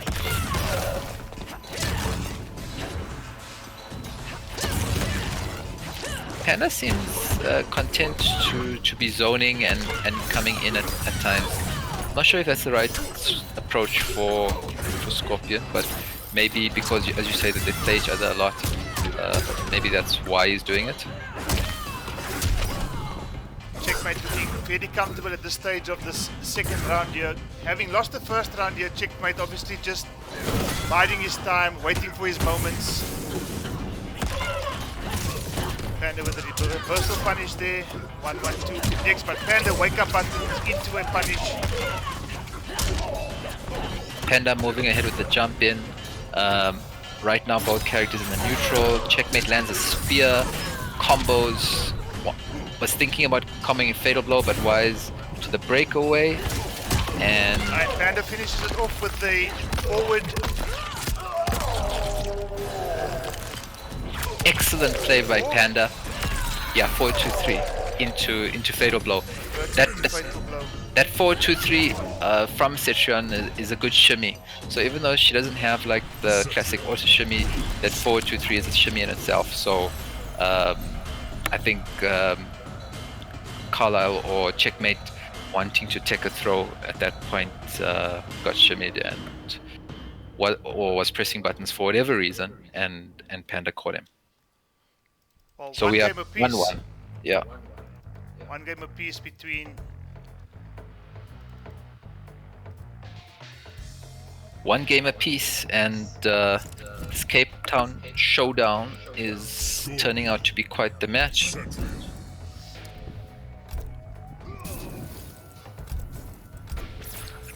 Okay, so interesting the variation name choice Parasurama from Cetrion there.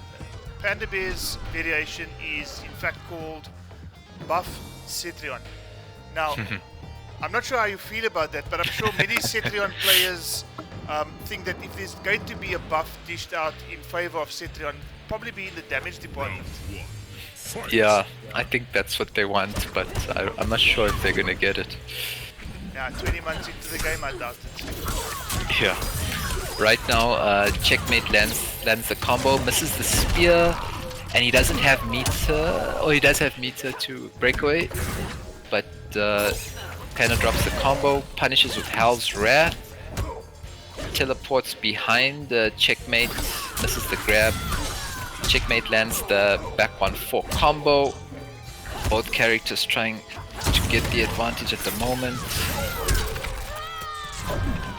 checkmate with the spear crushing blow into a throw. He loads a crushing blow throw as well. Panda on fatal blow, always the most dangerous time when fighting Panda, because he really knows how to use the fatal blow, either raw or confirming it. Standing 4 connects and checkmate takes the first round of game number 3 here. So both players still have their fatal blows in check. Round 2, fight. But ooh, Panda caught slipping there. Holds that in the incorrect direction and lands the crushing blow. Does checkmate. Doesn't confirm Checkmate. the one hit.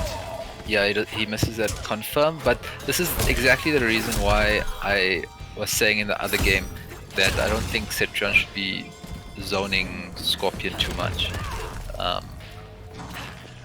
Okay, Panda needs to be careful throwing out those earthquakes, because that second hit can be interrupted with the Scorpion teleport.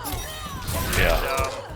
I actually think that's probably even a better idea, because he could bait Scorpion, but checkmate in the lead, easily winning this game, and now checkmate in the lead 2-1. 2-1 indeed. Yeah, so I was like saying that Cetrion could earthquake and cancel it, and then bait the teleport and punish. So these are the mind games that these two can play with each other. But what the basic strategy I would like to see from Panda is less zoning. I think it's going to get Cetrion in trouble against Scorpion, because a lot of her zoning tools are reactable, like easily, like with Scorpion. Scorpion.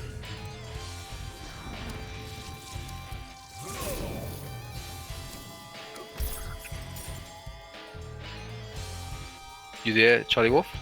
I am indeed, and I'm just... Okay. I kind of like this approach by checkmate. You know, before going or rushing into the next match, you maybe just taking a minute to just think about what you can possibly do better in the match, even though you won the previous match. Yeah. So maybe it's also just an indication that, you know, this is not just about playing Mortal Kombat, but really taking the time to think about the match. Obviously, he respects his opponent in a big way, and rightfully so. I mean, he's playing against one of the best Cetrion players on the continent. One of the best players on the continent. Well, there we go. I would say, yeah. And so far, checkmate doing exceptionally well, taking a 2-1 lead over Luna Panda Bear. And if Panda Bear happens to lose his next game, unfortunately, that's goodbye for his tournament life. Again, Panda losing some damage there with the zoning, but manages to punish the teleport and has Scorpion in the blender. Makes a mistake. Back in the blender with the deadly winds. Back in there. Playing the spacing. Has Scorpion in the corner. That was and an excellent round from Panda see, Bear. I mean, this is what Cetrion needs to do. Round 2, fight. Arcadis is back in chat.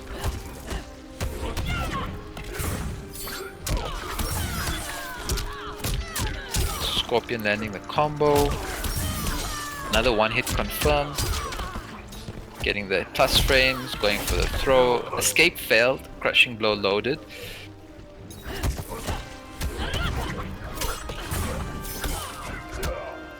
Cetrion late. Micro duck there from checkmate.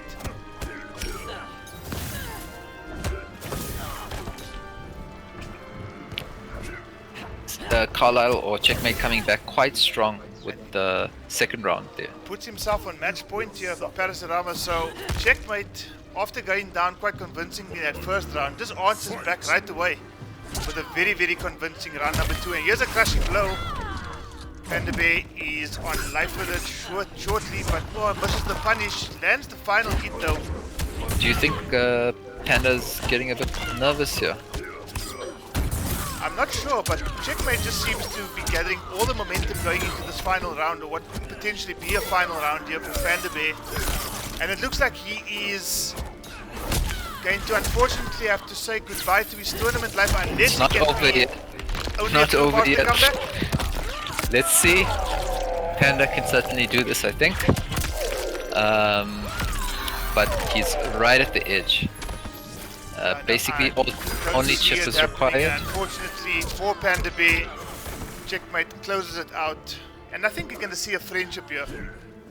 Well, at least I can see the inputs. You know, I think he's trying the inputs, but I think in order to do the inputs friendship, there's certain conditions that need to be met. Yeah, so. just do a friendship shortcut. But you know, take nothing away from the match. Absolutely fantastic showing by Checkmate FGC. Really, yeah, wonderful stuff. Advancing into the loser semi-finals, where, if I am not mistaken, he's going to face the winner of Mark the Shark versus Frosh 911. So what should we do at this point? Should we keep Checkmate in the Koth, or? No, I'm not too sure just yet. Let me just double check with the guys on admin. Okay.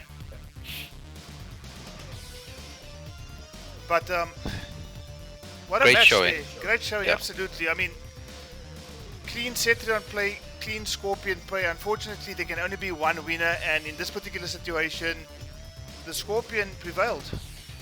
Yes, yeah. Like I said, did you see that first round of the third game where, or the last, Checkmate's last game now, when Cetrion was putting the pressure on? I think it's a whole nother game that Cetrion has, and that can be used by Cetrion, and I would have liked to see more of that from Panda there, but I think that it is what it is, and Checkmate did play a hell of a game, and he took it to Panda and got the W. We can ask Checkmate to leave the Koth. We are going to go into our next match, Parasarama, the match between Frosh 911 and X-Ray 92. Okay, so if you can send those invitations out. Checkmate obviously going to be facing the winner of this particular match. Still a Ludus quarterfinal match. Yeah. So, what do you know? Do you remember the last digits in Frosh's name? The last digit? Last 3 digits. 911. Yeah. What is your emergency? Well, I think going into this match, you know, we've seen Frost play so many times, a extraordinary Kano player. Going up against X-Ray 92, who, I mean, plays quite a bit of the cast. He loves the heavy hitters. So your Barakas, your Noob Cybot, your Spawns, your Kotal Khans, they're going to be on X-Ray's character choice.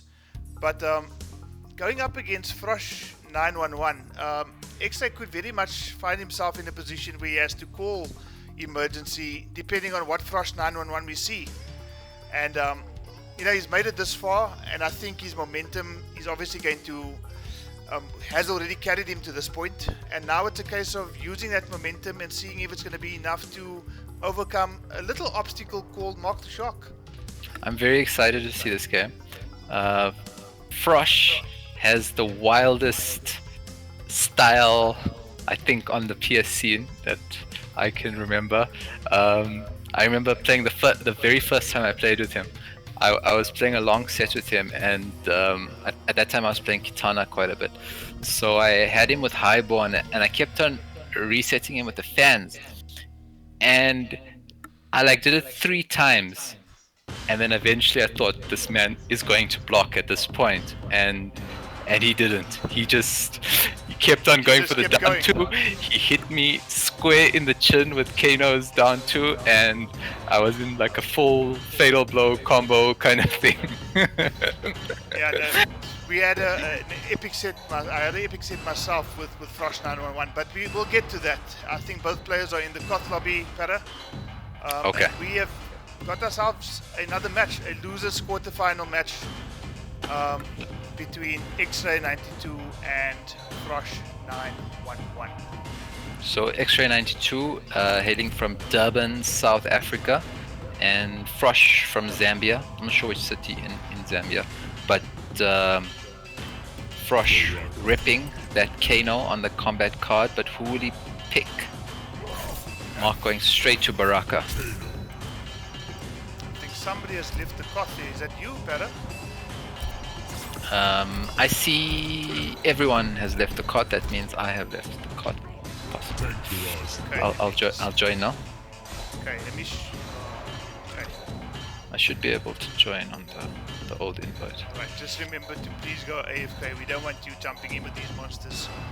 Yeah. I'll get eaten by a Baraka or a Frosh. He'll call 911 for me. Something will happen. Okay, looks like the guys are going to make the intros rock. Baraka going up against Kano here. All sales final, Baraka. Round 1, fight. Okay, Crush 911 and X-Ray 92. Kano versus Baraka. That's what you're seeing on screen right now, guys. And Baraka and Kano kind of like even on life at this point in time.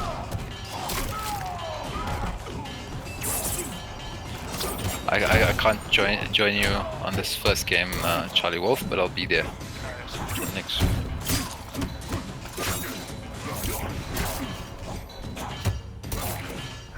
Okay, Baraka going up against Kano. Ooh, looks like a decent combo there, but making use of that little move that he's got going for him. But unfortunately, this might be. Oh, and just lands the 1-1 into a blade charge, and Baraka takes that first round. Round 2, fight. Okay. Kano's variation, I've got your back. I'm not going to mention on stream Mock the Shock variation. Okay, trying to fight back with the standing through there is Kano. Oh, thought he was going to get the command grab, and unfortunately the previous combos he landed, it basically nullified that command grab.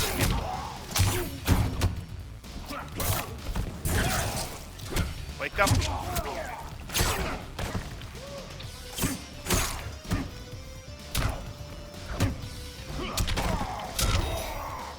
Left the forward four. Unfortunately, works the command grab due to a delayed wake up. At the end of the combo, broke away and just woke up into a fatal blow of his own. And this is going to close out the round for Kano. One round apiece between these two guys. Losers quarterfinal, Frosh 9-1 versus X-Ray 92. One round apiece, Baraka versus Kano.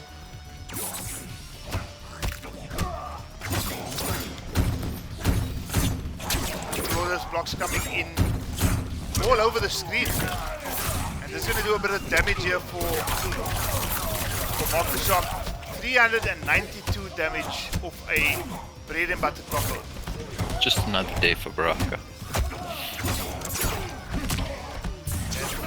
And unfortunately, didn't complete that combo, but does have an escape failed, already loaded, and a crushing blow grab. No fatal blow, as it's already been used. Great flawless block from Mock the Shark, and he's going to close it out with the chop chop. Brutality. No. He's opted to keep the fatality for now, or keep the brutality for now. He's holding it. He's holding it. And I think he's also being wise, because you don't want to be dishing out brutalities in the first game only to go down 3-1. So I think a wise move there from Mock the Shock. But great showing nonetheless with that Baraka pick. And as a Kano loyalist, Frosh 911 probably has about 3 or 4 different custom variations equipped. But he's gone for the same I got your back variation. Believes that this can do the trick against his Baraka, but let's see if match number 2 is going to hold something a bit different in store for Frosh 911, because I think in that third round especially, X-Ray 92 looked fairly comfortable. I think Frosh is very comfortable with this this variation. He obviously saw some things that he can use in the upcoming match now. In the second match, Mark lands the back 4 and then some pressure. Mark moving ahead with the shimmies. Frost not getting shimmied, but does down 2 and catches Mark in the Kano combo. Finishes off with the command throw. Mark lands a Baraka combo now, but Frost wise and breaks away. Mark does have that armor breaker equipped though. So Yeah, he does. He does. Great micro duck there from the command grab. And you see Mark the Shark continuing his combo string with the gutted, just in case Frost 911 lets go of block. Drops the combo though, and just like that, Frost just answers back with a fatal blow of his own. Again, using it in the first round here. And, raw fatal blow. We all have to beware of that. Round 2, fight.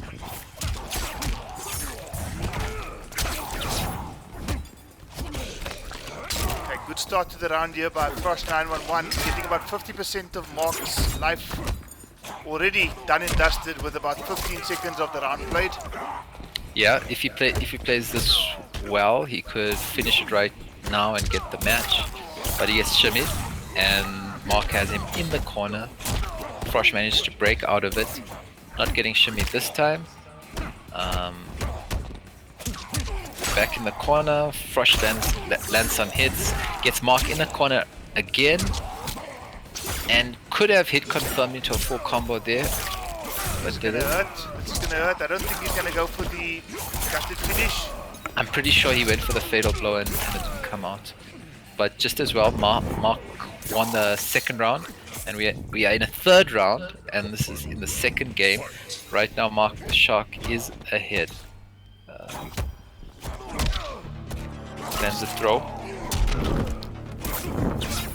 Baraka's throws does put the opponent quite at a distance. Forward And 4-3 connects. Kano staggering, and now Mark throws him away, throws some projectiles. Both of these guys zoning a bit. Now that was a punish there. Unfortunately, Mark the Shark just a little bit late on that. Yeah, I think it's always a surprise when Kano rolls under, down under. Right, I think this might just do it. Can they escape? Nope. Whoa, not finished just yet. And is Frost going to be able to turn it around? Unfortunately not, as X-Ray 92 goes into a 2-0 lead. X-Ray 92 in the lead, 2-0 at the moment. One more to finish it, unless Frost 911 has something to say about it.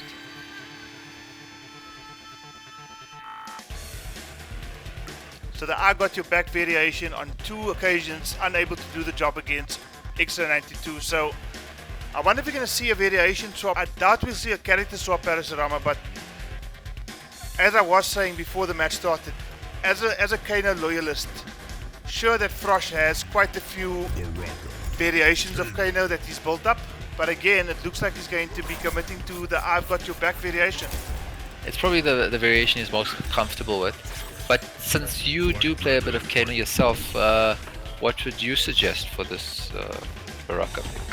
I would have probably sacrificed the biomagnetic pool in favor of the Vegemite, but the lumberjack or the lumbercheck and the manhandled are moves that I don't think any custom Kano can be without. And it's just whether or not he wants to do the biomagnetic pool, whether he wants to do the Vegemite, or whether he wants to do the acid. I think that acid can be quite good as someone who plays against Kano. Frost seeming much more attacking at the moment, but as we say that, Mark throws him into the corner, and again trying that 1-1-2, trying to shimmy. Frost wide to all of this, just blocking. Give me a half a second, Parasarama. Sure, no problem. Kano trying to fight out, both guys doing staggers. Mark has him in the corner, moving in and out of range. and Mark wins that round, throws him to the corner. Round 2, fight.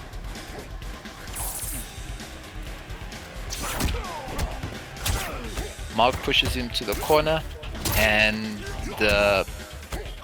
he has Kano in all sorts of trouble at the moment. Kano fights out.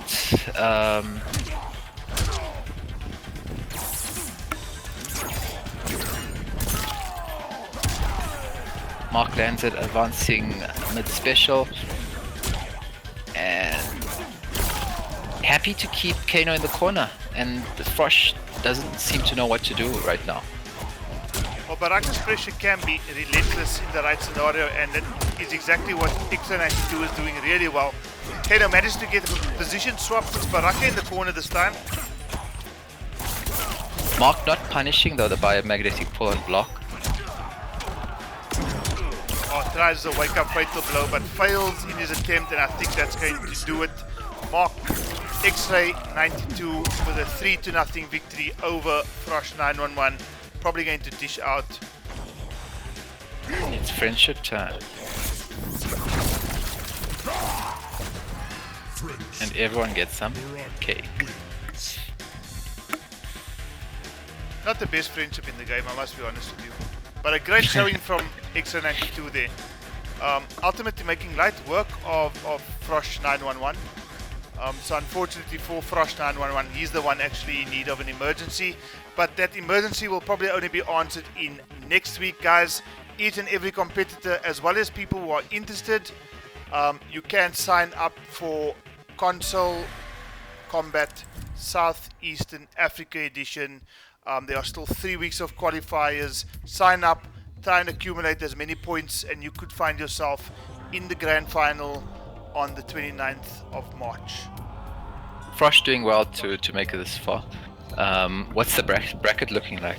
Well, the bracket, let's just see if they've updated the most recent scores. We're just waiting for them to update the match that we've seen recently, with Mark the Shark advancing into the losers semi-final, going up against Checkmate. Should I invite Checkmate? I think you can invite Checkmate. I think Mark can stay in the COT lobby if he hasn't left just yet. He's staying. I think he Perfect. understands what's happening. Alright. So yeah, you can get Checkmate in. And we're going, guys, into our losers semi-final match. X-Ray 92 going up against Checkmate FGC. Another humdinger here, Parasurama. Definitely a match we wanted to see, and we get to see on CGL week 1. Week 1 indeed. And guys, speaking of CGL week 1, if you want to see more information about this tournament, how it's going down, the rules, the match arena page, please go to our Twitter page, which is at FGC_Africa. All the details of the CGL tournament, as well as all the other events being hosted by FGC Africa, you can find it there. Also, you can follow me on Twitter, guys, as you can see there, at CharlieWolfGAM1, part of FGC Africa's admin team, and also doing weekly tournaments, exhibition matches for the African continent. Be sure to check it out as well. Losers semi-finals. Very exciting. There's been, like I mentioned before, Checkmate has made these videos, and he calls out these 3 players. The first one we did see a bit of, which was Checkmate versus Mr. 5000, and this one is one of the others, which is Mark the Shark or X-Ray 92. Well, it's because of the guys at Konsole Gaming League that we are able to bring you these hype matches, guys. So, big shout out to Nips and the team at Konsole Gaming League. Have been kind enough to not only offer Africa a platform to showcase our talent to the international stage, but also have decided to drop $500 as a prize pool on the 29th, for the 29th, which is the grand finale after 4 weeks of Konsole Kombat Southeast Africa qualifiers. 1st of March, 8th of March, 15th of March, and the 22nd of March are your 4 qualifiers to accumulate as many points as you can possibly do. The 8 combatants with the highest amounts of accumulated points after the 4 weeks advance into the grand finals taking place on the 29th. And there's, as we said, $500 as things stand right now. And we are hoping to, through your help as a community, improve and increase that prize pot. So guys, big thank you to Konsole Gaming League. Loser semi-finals about to take place. Let's get this started. Versus X-Ray92. Checkmate immediately goes for a telecancel, and then Mark the Shark lands the gutted, and Checkmate trying to fight out, manages to confirm into a back one. Mark the Shark not able to land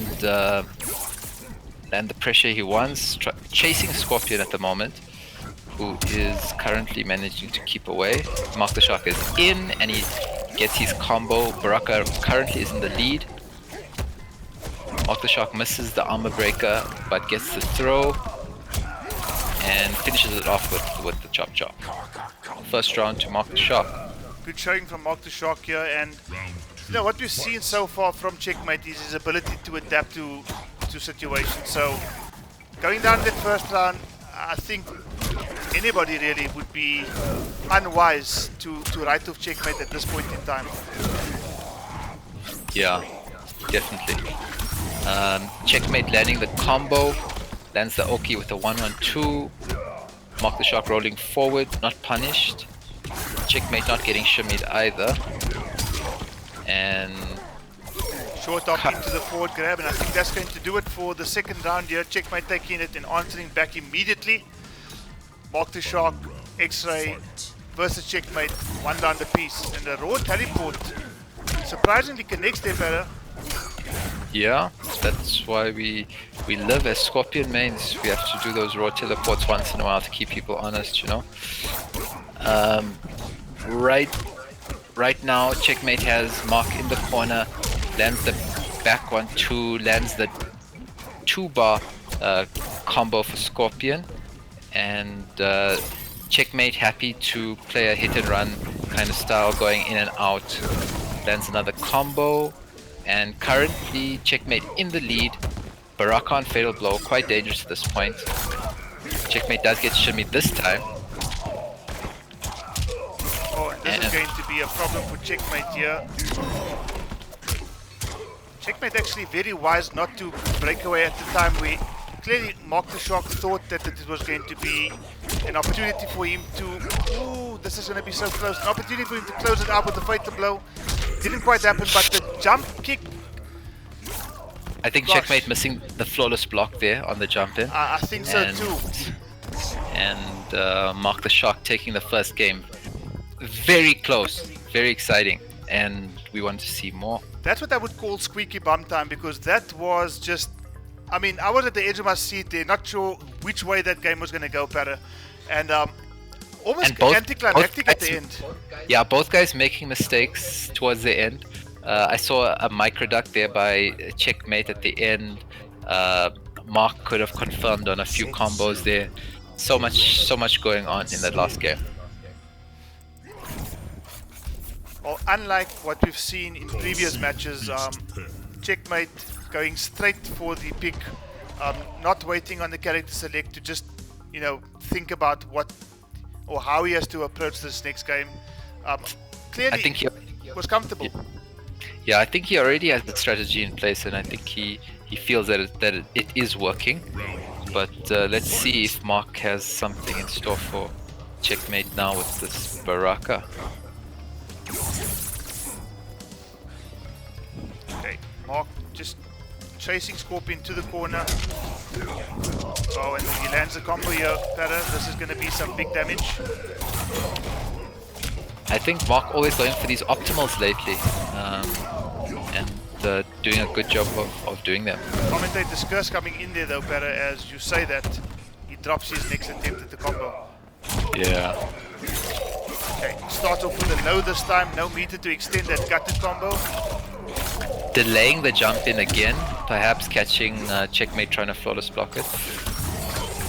The reaction there by Checkmate. And the back throw. And Mark going forward. And again. Reacts. Full screen, it's quite easy to react to that projectile. I think Baraka can throw projectiles, but he has to be a bit closer than that. Oh, and Checkmate actually pulled that back really well there. I mean, he had a life deficit to deal with, and he managed to almost a true master type fashion.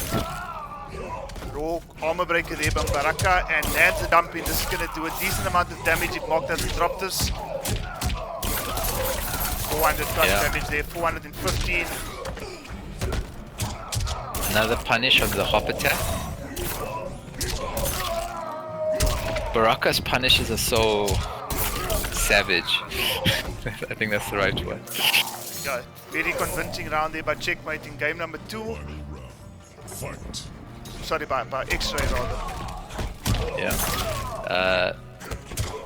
Catching Checkmate not blocking. Has him in the corner. Carrying on the pressure with a throw. I think now it's becoming very dangerous in terms of strike and throw with Baraka. Okay, does land the throw. Now we've seen him pull a victory in the first round from a similar sort of a life deficit, but leaves himself open to a combo punish, and I think this might just do it better. I think this he might has just meter. do it. It's over. Gutted crushing blow to end it, and Mark is currently at 2-0. 2-0 over Checkmate.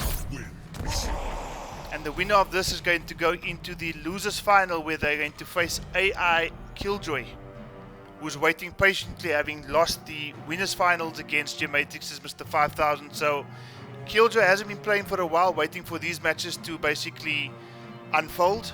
And he's getting to a point now where he could potentially be one game away from playing XO92. That being said, Parasurama, the set is not over just yet. And even though XO92 is in a 2-0 lead, we have seen reverse 3-0s previously, especially when it comes to these top players. Yeah, I think Checkmate, as we said last time, he wasn't thinking before the match. This time he is evaluating what can he do, how can he play this better, how can he get the advantage.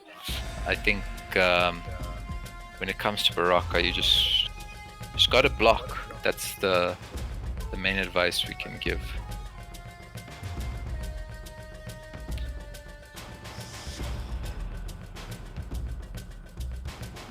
I hope he doesn't land on Reborn again and be...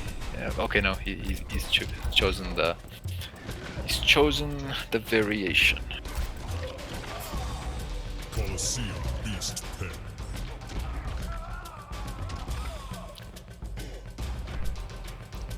You know, there's so many people that say that Baraka having access to this insane damage could be seen as carried, but if you play Baraka, you'll realize that it takes quite a bit of work to actually get into a situation where you can open up your opponent.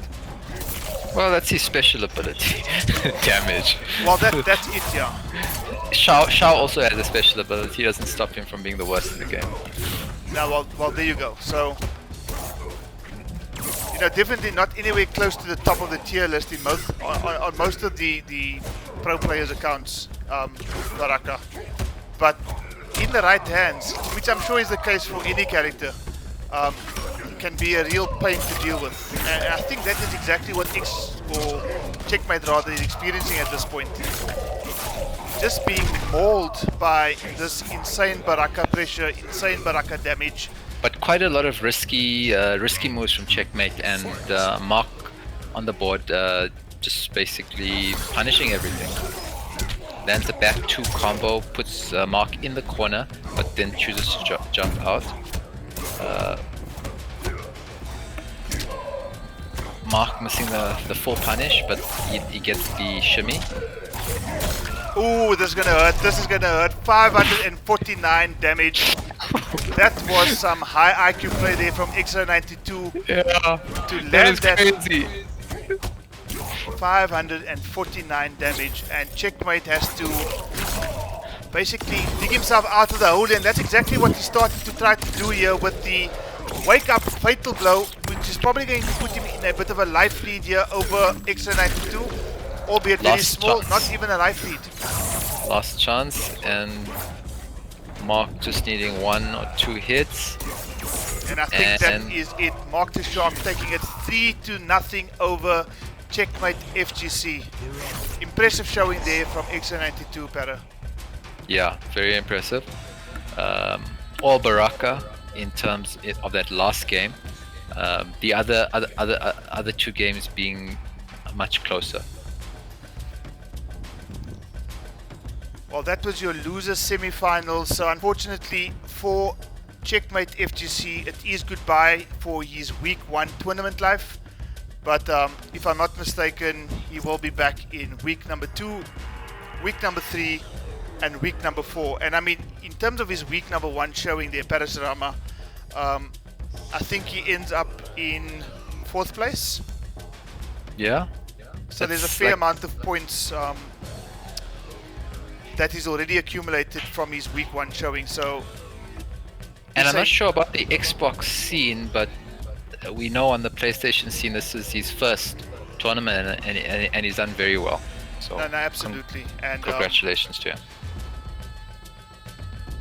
Well, that does mean that Mark the Shark advances to face AI's Killjoy 837 in the losers final. So I'm sure Mark, aware of what's happening in terms of the bracket, is going to be staying in the Koth. But he's left, so I'll invite him again. That's fine, you can just re-invite him as well as AI's Killjoy. We are at, this is it, Charlie Wolf. This is almost the climax. Yeah, we're getting there. Mr. 5000 sitting pretty in grand finals, winner side, waiting for the winner of this particular match, a run back. Am I right? Has this match happened before? No, it hasn't. I think Mark and Killjoy did fight earlier in the winners bracket. Let's just double check and confirm that. Yes, they did, with Killjoy taking it 3-1. Yes, I recall now with the Cabal pick. Okay, guys, so this is our penultimate match of the night. Losers finals between Mark the Shark and AI's Killjoy. Winner has the unenviable task of having to beat Mr. 5000 in 2 first to 3 sets. It's possible? Anything's possible, right? So they say. And I mean, looking at the quality of the play that we've seen on stream tonight, I don't think we have any reason to doubt anybody's ability to actually take the lead after week 1 in Kombat Southeastern Africa. Yeah. So I'm very excited to see if, like, every match is exciting right now. I think the last match we just watched was quite good. Mark did win, I think 3-0, but I think there were some close moments, and I think it was only in the last game that he really was doing really well. I'm not sure if Checkmate if nerves was a factor, and all the matches actually have been great so far. Well, I think, you know, nerves a factor on stream when you are playing your very first PS4 tournament? I think the answer to that is, of course it is. And I think with this being in the format that it is, every single player that is competing in this tournament would have got some data on their opponents, look to see who the strongest players are, know where they need to concentrate in terms of lab time. So I think Checkmate and every other player that's competed here tonight is going to be going back into the lab over the coming week. Just, you know, simulate a few scenarios in the lab and come back stronger next week. Yeah.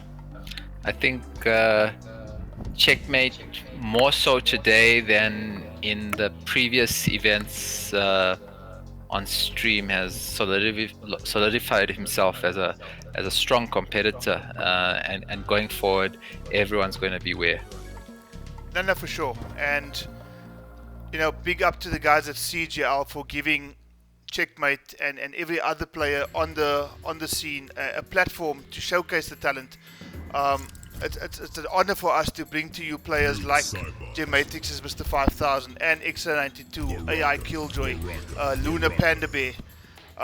It's just absolutely fantastic for us to be able to bring you this as FGC Africa. Obviously a very proud moment for us.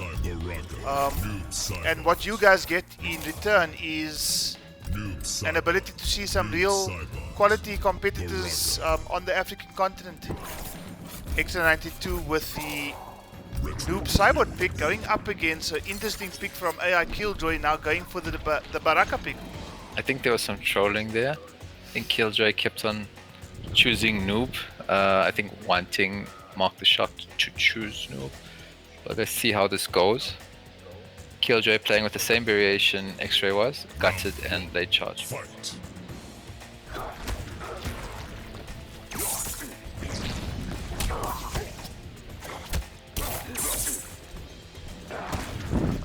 Right now, Mark content playing neutral, throwing out the forward 2 jump ins, 1-1-2. Killjoy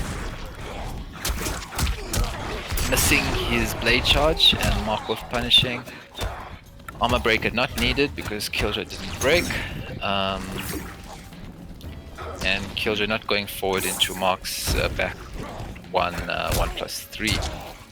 Killjoy does get shimmied a bit by that 1-1 and manages to throw Mark back into the corner. Landing a combo, missing the armor break. Killjoy keeping up the pressure and then Mark fighting out with the forward 2. String anti-airing with the down 4. And being very patient, knowing he just has to chip Killjoy out, but I think this is it. And it is. Killjoy ahead The by run one seemed round. to have lasted forever. Yeah, there was a lot of reads there at the end, but at the end I think Killjoy... Oh, wake up button there from Mark the Shark, and this is going to be the optimal. He drops it.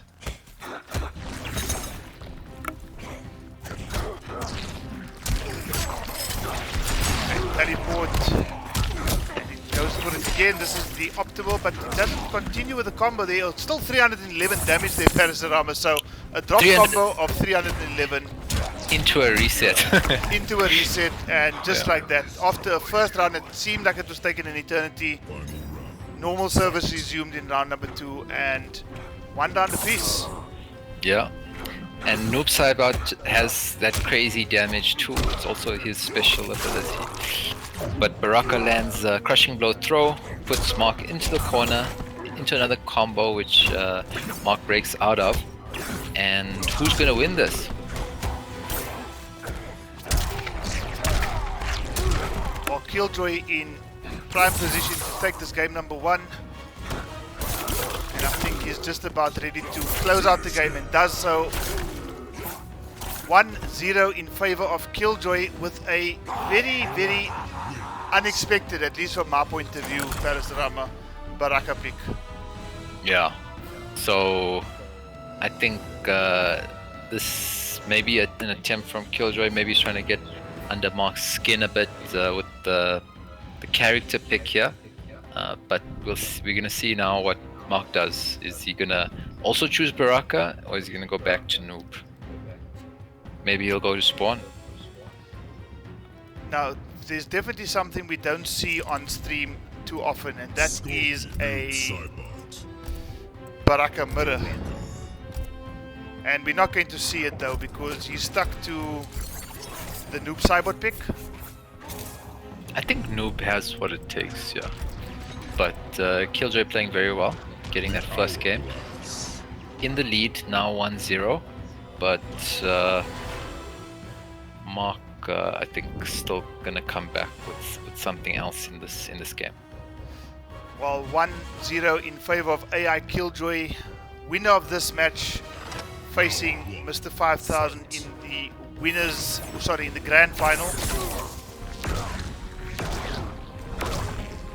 Mark the Shark throwing out those fireballs.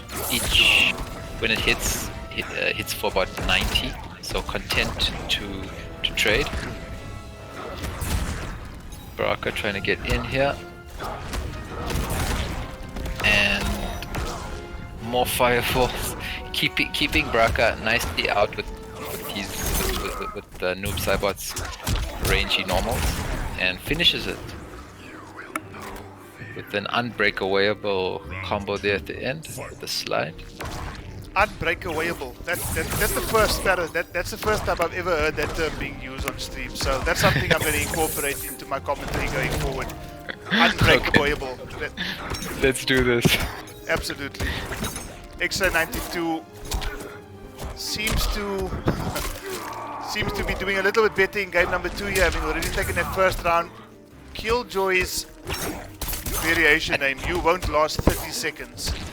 Mark, I think much more clean mash. Yeah, I think that's where Killjoy wants Noob Saibot, but Mark's gotten some space now. I think those fireball trades did it in the first round. Trying to wolf punish with the fatal blow, but Noob Saibot's fatal blow a bit too slow. To close it out there. And Mark the Shark showing us just how well he knows both his characters, and employing a strategy that worked quite well against AI Killjoy on this occasion. The question is, will AI Killjoy choose Baraka again, or is he going to go for someone else? Well, I wouldn't be surprised if we saw the ball pick coming out again, because I'm sure that Killjoy would want to meet Mr. 5000 in the grand final. It is one apiece now, guys, so I would be thinking about this quite carefully in terms of which character I'm going to choose, and it looks like Killjoy is hovering over Cetrion. The Elder Goddess. Bit of trolling. No. Scorpion. Now this is an interesting pick, this. And it seems like the Scorpions are coming out of the woodwork here, because this is now the third player I think that we've seen since the stream has started who's taken Scorpion. I think we saw Mr. 5000 take Scorpion. We've seen an entire run with Scorpion from Checkmate FGC. And now we see AI Killjoy run to Scorpion as well, so Round 1. Fight. definitely seems to be a common character in tonight's stream, at least. Mark the Shark quite familiar with this matchup though, because he flawless block. Great flawless block. He himself plays Scorpion. Killjoy getting the spear into a crushing blow. Misses the combo though, unfortunately. Mark the Shark misses the hit confirm. Yes, uncharacteristic from both these players, because normally they're so clean and so crisp when it comes to their punishes, but both of them in fairly quick succession dropping a valuable combo, leaving quite a bit of damage on the table there as well. So it's going to be interesting to see how these guys come back from this. It's round number 1, they're more or less level on life right now. Forward 3-4 crushing blow connects, forces the air escape, down 1. I think nerves affecting everyone at this stage in this tournament. Both players just trying to get position. X-Ray refusing to be shimmied. And as we know, Noob Saibot can do that back 1+3 for free on Scorpion, except in the corner.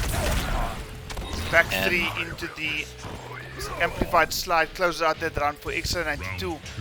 Fight.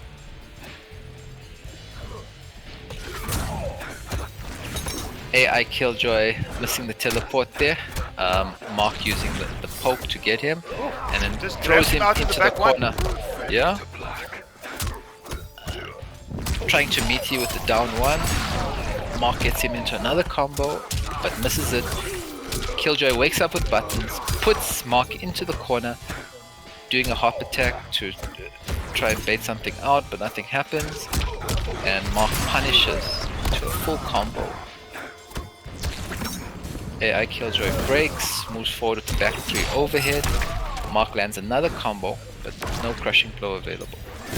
X-Ray in a very commanding life lead here. Trades projectiles there. Raw teleport connects but doesn't get confirmed. Mark the Shock trying to just close it out now. Killjoy lands the back 3.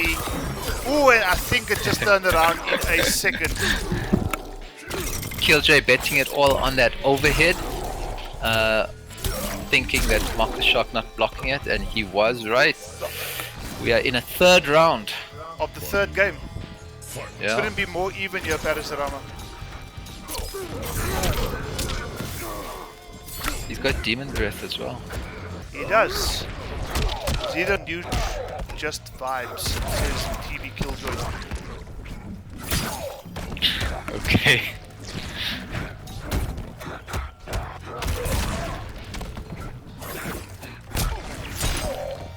One, X-Ray doing extremely well in this round. Again, commanding life lead, no fatal blow to think about, and just like that, finishes it off with a forward 2-1-2 and takes game number 3. X-Ray now leading AI Killjoy by 2-1. Yeah. Killjoy's Batman gonna have who to think laughs. long and hard about his next character choice, because I don't think the Scorpion was the right choice, and it's probably easier to say that now once the game is done. But I didn't see enough of the Scorpion to suggest that he was actually going to give X92 too much to worry about, especially in that third round. So I wonder if we're going to see a Jackie. I don't think we'll see a Jackie Briggs based on your comment previously, Parasarama. But we might see a Cabal. Oh, we wow. do see it. Cyber. No. Cetrion. Lady Cetrion. No. Liu Kang?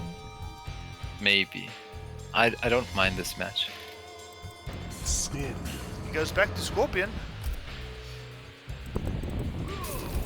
So his tournament life on the line, and he's put it in the hands of Scorpion, Mr. Zero Nooch, just vibes. Just vibes. 2-1 in favor of X-Ray 92. Parasarama, this could be it for Killjoy's week 1 run. This could be it, but Fight. I think Killjoy wanting to bring it back with Scorps. Moves at range, Mark the Shock. Wise, knowing when, and Wolf punishes with a forward 2. Scorpion lands a throw now, and will be pressing his advantage. Noob Cybot throws him out, throws him towards the center, and using that slide just to keep space. Great flawless block again, forces an air escape there by AI Killjoy. Oh, let's go with the block button and misses out on a wonderful punish opportunity there. Still has a fairly decent life lead, does X92. Killjoy closing in though, trying to eliminate that life lead slowly but surely. Mark the Shock moving forward, but gets caught into the spear. Scorpion trying to basically put pressure, and Noob Cybot tries to flawless block, but it gets blocked. Scorpion moving forward with the pressure with a forward 3. Very close right now. Anyone could win this.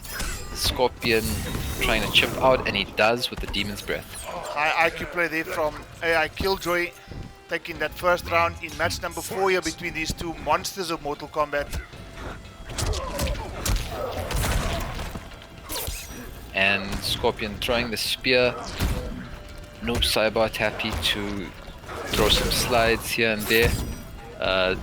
AI Killjoy not seeming to want to teleport at the stage. Lands a spear though, in another crushing blow in this game.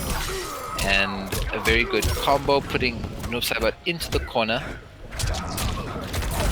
Mark the Shark fighting out with the forward 2 combo. Scorpion happy to backtrack a bit.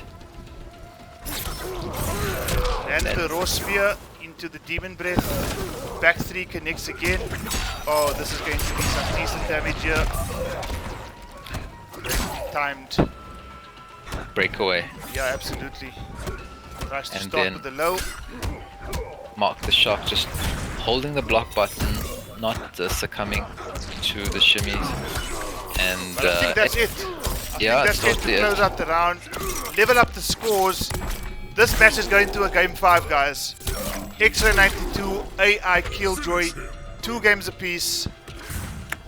And this was the original rivalry. In MK1, Noob Saibot was Sub-Zero. Yeah, quite a few years has gone by, and Vian, That's who true. was a fearless warrior, has now become an emotional shadow. So, I don't know. I kind of preferred Vian. Is he an emotional shadow? Is he emo? Too emo. I mean, even Johnny Cage says Mr. Emo.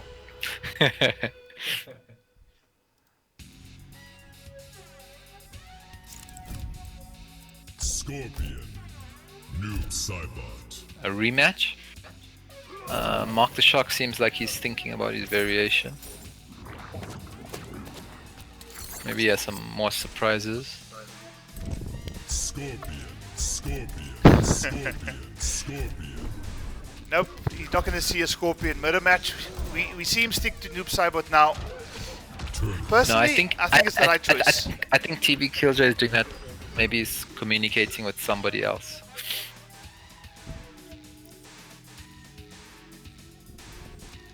Match number 5, guys. AI Killjoy X-Ray 92 losers final. Winner of this match goes into the grand final where they face J Matrix's Mr. 5000. Let's do this. And both players trying to press their advantage. AI Killjoy stops blocking. Mark lands the combo. Both of them trying to get the advantage again. AI Killjoy lands the back to hit confirm. You were saying? No, I just find it so amazing that there are players that play this game at the level where they can just consistently land that one hit confirm into either teleport cancel or teleport hit confirm, depending on whether the previous hit connects or is blocked. But this game seems to be going no crushing blow just yet. Mark the Shark in pole position and he lands it with the back 3 into the amplified slide. Mark the Shark, X-Ray 92 on match point now against AI Killjoy. Who's gonna go to grand finals? And we have Mark the Shark throwing the fireball or the soul spirit ball, and we have AI Killjoy getting a crushing blow, but I see some lag happening. I think we might have a disconnect here, guys. I think we might have a disconnect. What's the verdict? We have to check with the Let's admins, I just guess. go with the admin team and just make sure that I think try to get Killjoy back. Yeah, I'll do that. Okay, guys, so we're just waiting for Killjoy to rejoin the COTH. It is 2 games apiece. That match has literally just started. So we are going to try to get that match back on stream as soon as possible.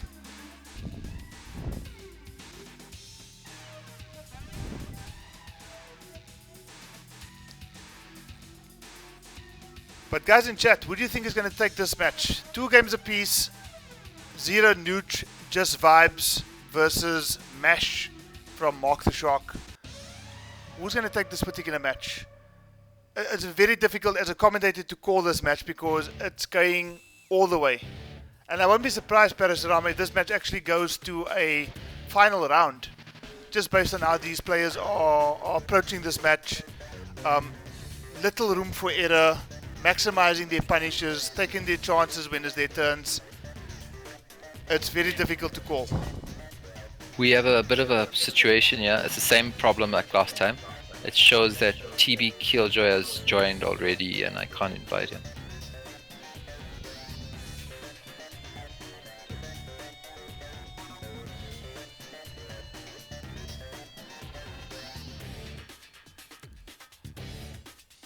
Okay, should I try to restart the Koth? Okay, we're just getting some word from the admin guys here.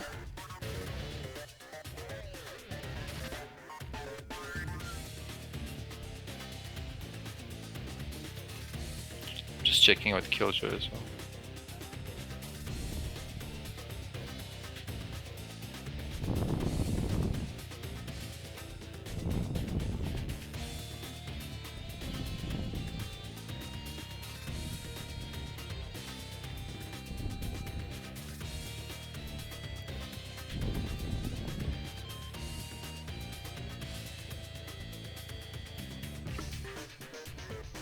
I think everything's gone well so far, besides this disconnect here and there, but it can happen to the best of us. So we'll just wait from the admins for a decision. And Killjoy says he's joining the older link now, so let's just see if that works out.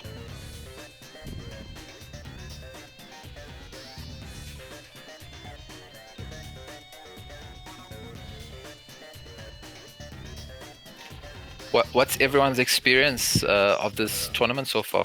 Please let us know in the comments. We'll be sure to check it out.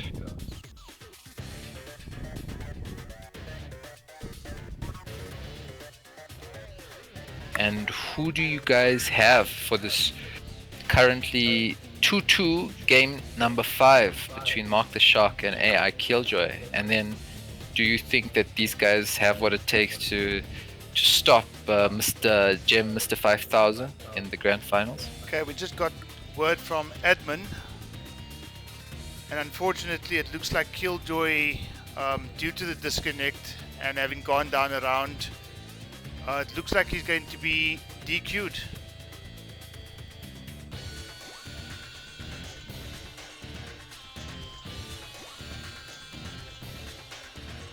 So another unfortunate situation, guys, but Killjoy did disconnect.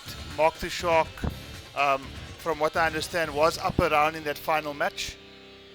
So yeah, Killjoy unfortunately is going to face a disqualification, and with a heavy heart, it has to be said.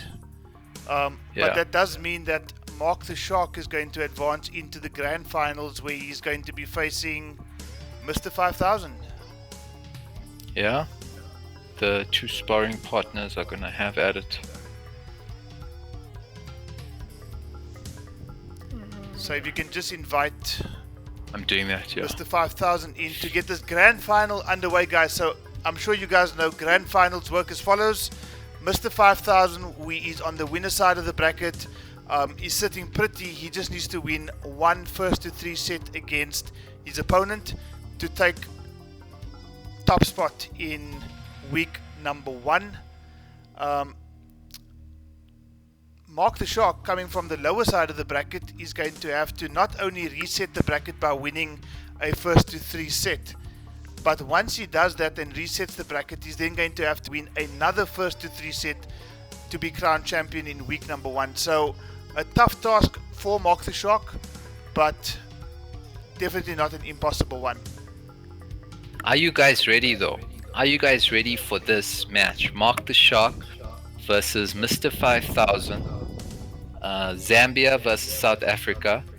Both guys like pressing buttons. We're gonna see who is the greater mash artist in Africa. Yeah, but jokes aside, Parasarama, these guys are top of the talent pool when it comes to African Mortal Kombat 11 players, and I think fitting that, you know, these two players are going to be sharing a stage, really, bringing to you the grand final in CGL Southeastern Africa's week 1. Konsole Kombat in Africa. It was an idea, it became a reality, and yeah, look at us now, Para. We are about to host grand finals. Yes, we are. One of these two guys will win today and will be the week 1's winner, and I think from the points allocation they automatically go through into that top 8 finale from the CGL weeks. Well, they're All right. definitely going to be taking the lead. There's still 3 weeks of qualifiers, so depending on these guys, whether they actually enter the upcoming weeks, there's a chance for everybody to accumulate as many points as possible. And based on the 4 weeks accumulated points tallies, the 8 top contestants who have accumulated the most amount of points will advance into our grand finale on the 29th. Yeah. And we have Baraka and Johnny Cage on the screen, and those are the characters locked in for the first set for this grand finals between Mark the Shark and Jim Mr. 5000.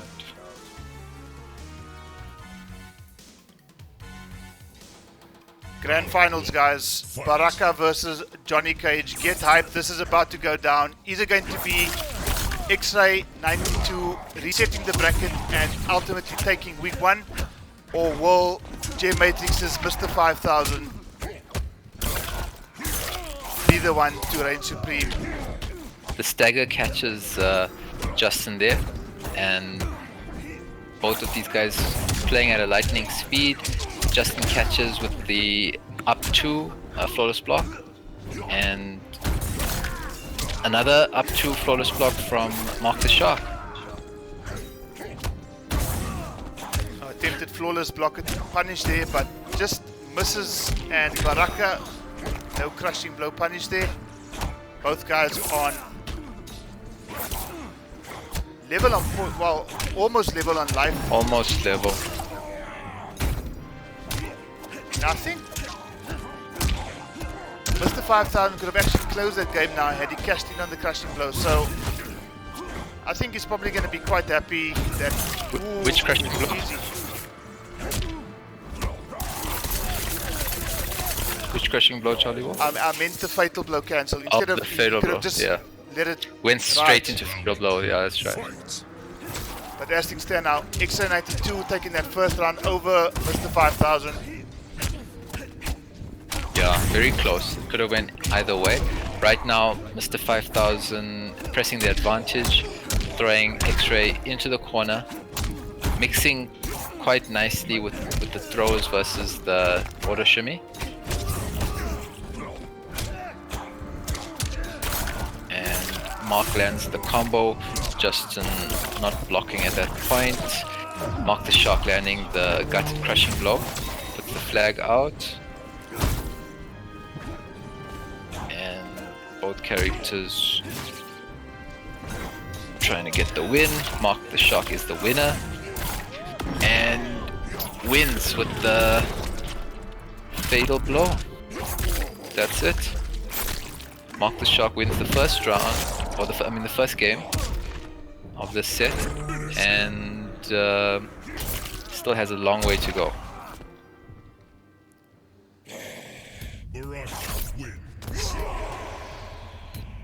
Okay, so he's got a long way to go, but I mean, he definitely started with a step in the right direction here.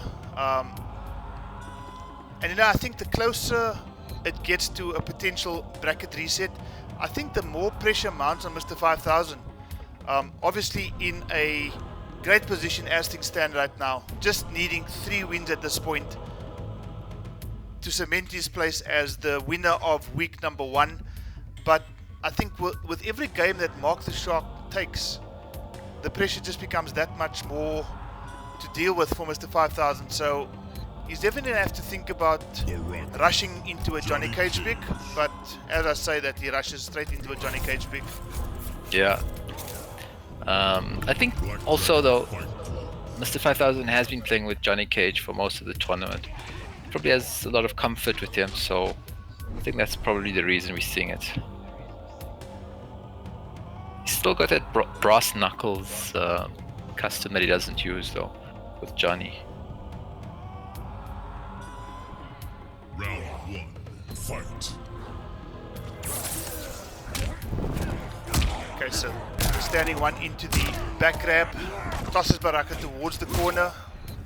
Fighting in the back while Kano just decides, you know what, I don't feel for watching fights here, I want to take a couple of drinks. Playing barman in the back there while Johnny Cage dishes out some fisticuffs on Baraka. Baraka fighting back, we're trying to at least drop that combo, which was an attempted optimal there, Parasarama. Yeah. And Johnny Cage pushing Baraka to the corner, but then decides to retreat a bit. Rushes forward with the throw and throws Baraka further away from the corner. Both characters throwing some fireballs. Johnny lands a jump in and will probably finish the round. Mr. 5000 ahead 1 round in the second game. Very convincing indeed. Moves the back 2 lead as Baraka. And both characters throwing out their pokes, trying to get some advantage.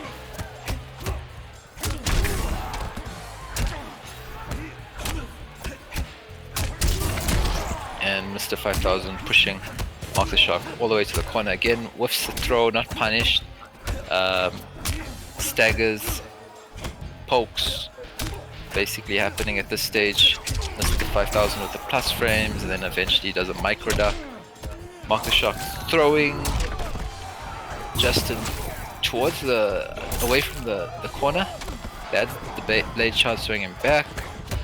The jump in, and Justin unfortunately gets it interactable, I think probably by accident, but punished by Mark the Shark. Ooh, and that might just be the... That's it. Well, I don't think he's going to drop that particular opportunity there. So Mark the Shark leveled it up at 100 apiece in game number 2 of this grand final between Baraka and Johnny Cage, and ooh. Mark the Shark looking quite strong, even though it's 1 round apiece right now. He does seem to have the momentum. Just as I say that, Johnny Cage or Justin has Baraka in the corner. Baraka manages to throw John in the corner now, and starts off with a poke. Oh, they're just trading corner positions here, Parasarama. Exactly. This Goes happening Baraka quite this often. time. Down 1 into the Rising Star, amplified. Great interrupt there. Some matchup knowledge coming through there by Mr. 5000. Probably part of the reason why he's sticking to Johnny Cage.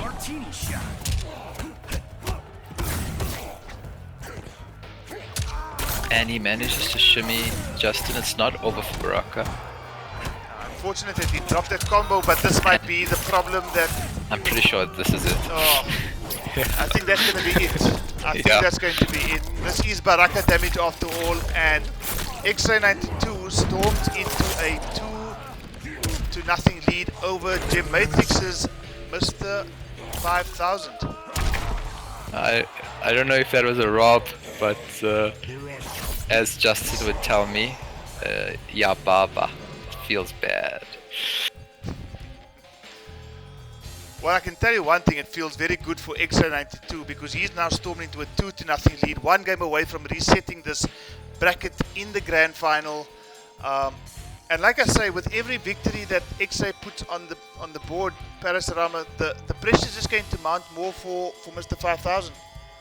Yeah, and even though Mr. 5000 is in the winner's bracket and Mark the Shark is in the loser's bracket, if Mark the Shark takes it 1 more game, the momentum is all shifted, and in that case, Mark the Shark is actually in the advantage, especially in the momentum department.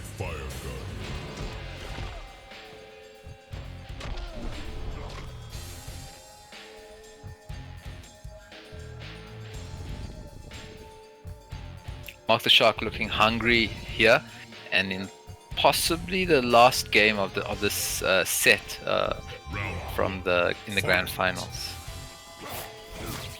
If he wins this, another set will happen, and that will be the final set for the grand finals and for week 1 in CGL. Well, I'm sure the guys in chat are all praying for a bracket reset here because they get to see a few more matches of this top quality Mortal Kombat 11 action.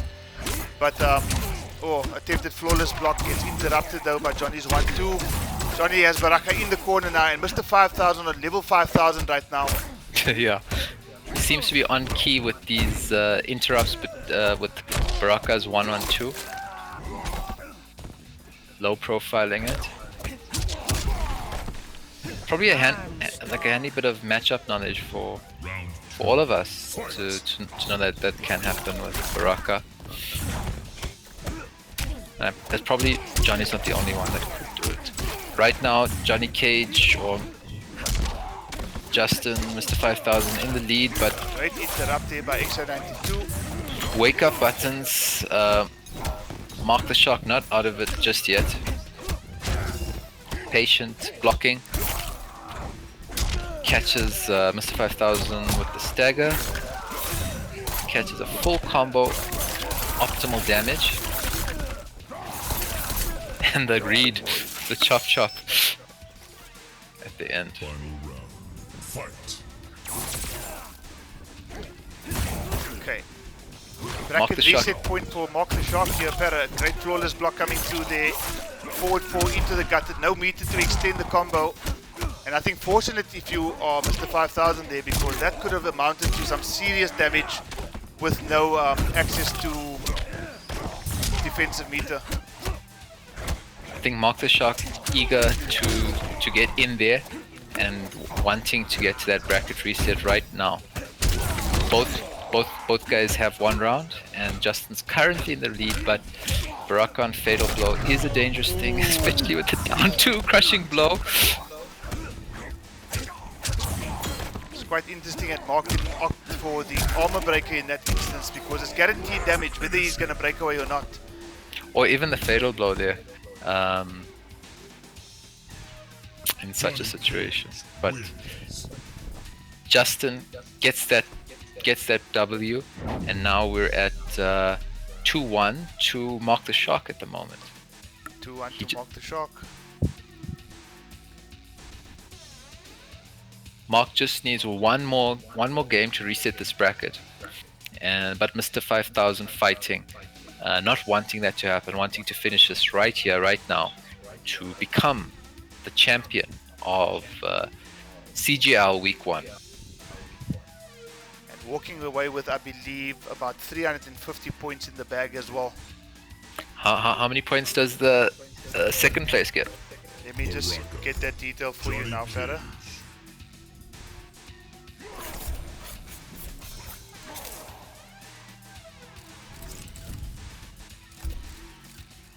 So, Mark sticking to the Baraka pick, and right choice, Farah? Soon's Island Rule. I think so. I think he feels comfortable. I'm sure he has a plan though for Mr. 5000's pokes after the 1-1. Otherwise, he wouldn't have chose Baraka. He doesn't know how to play other characters, and I think he's ready. He's wanting this. He sees something in Baraka that Baraka can give him versus Mr. 5000. Great start there by Mr. 5000 though, with the back 3-4 connecting. But here we go into a gutted combo. Great whiff punish by Mark the Shark, putting the pressure with those extended normals. Basically, Mark the Shark fighting with the classic like Marauder variation of Baraka.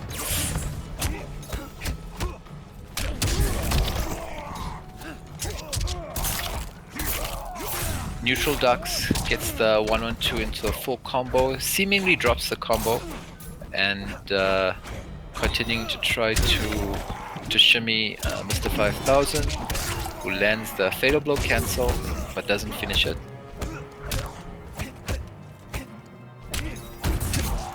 Again, attempted flawless block, but broken by the quick normals or the quick strings of Johnny Cage. Round 2. Johnny Cage, Mr. 5000, 1 round ahead, and Mr. 5000 on point with the punish. Mark the Shark throwing Johnny towards the corner and chasing after him, getting him on the last hit of that string, and going straight for the gutted. Mark the Shark missing his flawless block attempt there and getting thrown by Mr. 5000. great anti-air coming through there by Mark the Shark. It was a down 4 anti-air converted into a forward 4, and just before he landed the gutted there, forced Mr. 5000 into a breakaway there. So no defensive bar, life deficit.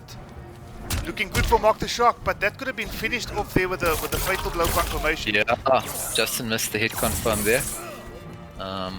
And right now is on life alert. The overhead back 2 from Baraka, finishing things off. Back again to 1 round apiece. And bracket reset point for XO92.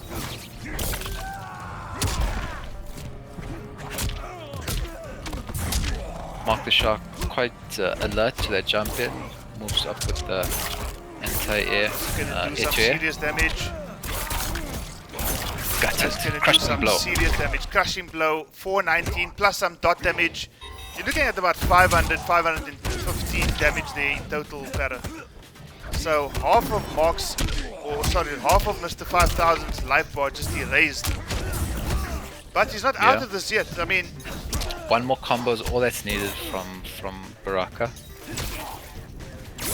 He doesn't even need to. It doesn't matter if someone breaks now for Baraka. At this stage, a throw would do it, or a chip, and bracket is reset with the bracket friendship. is reset, and that means that XO92 has successfully moved or sent Matrix's Mr. 5000 from the winners bracket down to the lower bracket. It's a bracket reset, guys. X-Ray 92 doing more friendships than Parasurama at this point. Just going forward in the bracket. And now we are in the final bracket for the grand finals. X-Ray 92 and Mr. 5000 both in the losers bracket. This is anybody's match. Momentum shifting towards X-Ray 92 at this point, as it always does once the bracket is reset. While we're waiting for the next match to start, let me just update the viewers in terms of how the point system is going to work for Konsole Kombat Southeastern African Edition. While we're waiting for this match to take place. So basically, guys, how it's going to work is as follows. First place is going to go home with 350 points, second place with 260, third place with 230, fourth place with 200, fifth and sixth place get 140 points each, seventh and eighth get 70 points each, ninth all the way to 13th go home with 20 points, 14th to 17th go home with 10 points, and 17th to 25th go home with 5 points. So everybody has a great opportunity to get some points on the board. What's the second place points again? Sorry. 260 points for the person who ends up taking the second place. XA92 obviously stuck with the Baraka pick. Mr. 5000 going to his first main in the Cetrion pick. Which is also probably quite a strong counter pick to Baraka, with her normals, with her zoning, everything pretty much.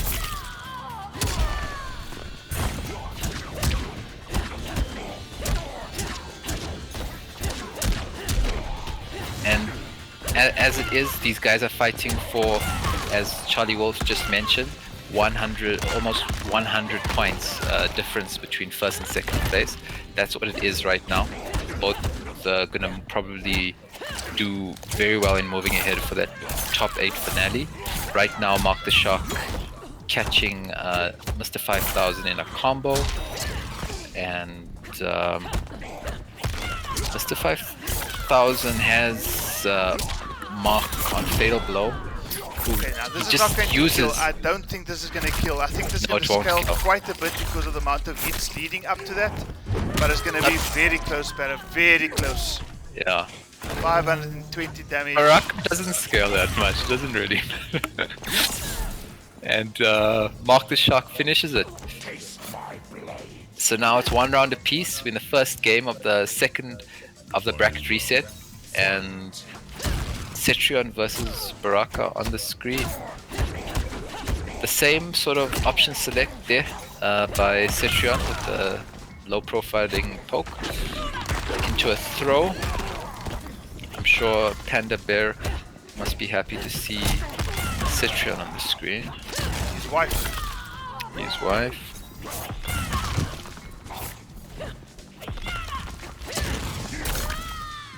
blade charge punishing. And the what anti-air from fantastic hit confirmed from the anti-air there. No amplify though, just missed Shimmy. his beta regeneration by like split seconds there, but still in a commanding life lead. And the forward grab, and it's going to be a tough ask for Baraka to get back into this, especially with the zoning that Cetrion does have at the disposal. And It's not just the zoning, it's her button. They occupy so much of space and range. It's difficult for Baraka to close in to where he wants to be.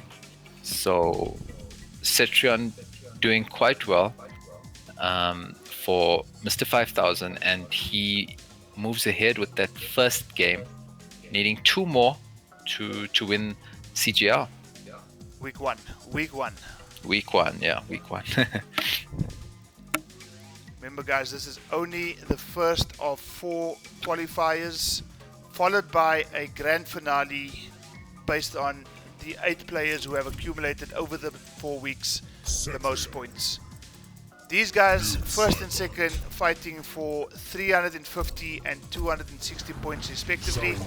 All the details of CGL, Konsole Kombat Southeastern African Edition, can be found on our Twitter, that is at FGC_Africa, where you can get all the details, including our match arena, which currently our prize spot is $500. And I think with your community, with the community help, we can try to raise that prize spot. And yeah, maybe even hope to double that prize spot by the time the 4th week or the grand finale takes place. So guys, get the details from at FGC_Africa on Twitter. Give us a follow and see how you can get involved. Mark the Shock choosing Noob Cybot at the moment, but right now Cetrion with Mr. 5000 fighting back Mark the Shock in the lead a bit. Cetrion on Fatal Blow, anything can happen at this point. Cetrion counter hits with the throw, but Mark the Shock finishes it off with the slide. Round 2. Fight. It seems that Mark the Shock does appear to be a bit more comfortable, especially having that teleport to counter the zoning of Cetrion. Another forward throw, get Loop Cybot into the corner. Down one into the rock wall. Great punish opportunity here from Mark the Shock, and this is going to hurt A lot. Almost 396 400 damage. Nice. Jump kick into a teleport there, and the stagger's winning out for Noob Cybot. Mark the Shock on the board again in this bracket reset, so now it's 1-1. One name apiece. Yeah. Mark the Shock donning the smile variation as opposed to the mash variation we saw previously. So obviously with that air teleport, seems like it just gives Noob Cybot some much needed mobility against the Cetrion. I think it's pretty quicker. It's quicker as well than the conventional teleport. One game apiece, guys. Bracket reset. Mark the Shark, X92 with the Noob Cybot pick going up against Gem Matrix's Mr. 5000.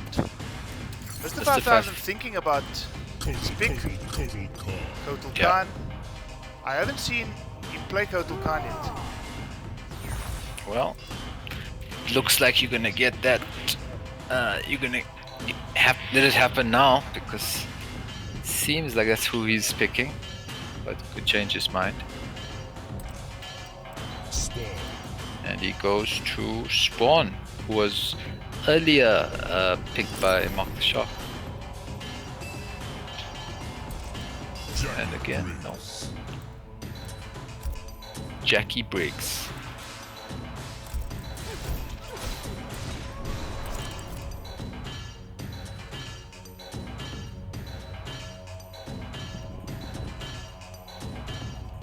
Jackie Briggs. Okay, so the timer went down, and I think he will not get his variation. So this is what happened previously in the evening, Parasarama. So let's hope that both these guys are aware, especially on the part of Mr. 5000. The last thing we want in a grand final is a disconnect, but it seems like we've got a Queen of the Mix variation, so I think... No, I think this is Justin choosing who he wants, yeah.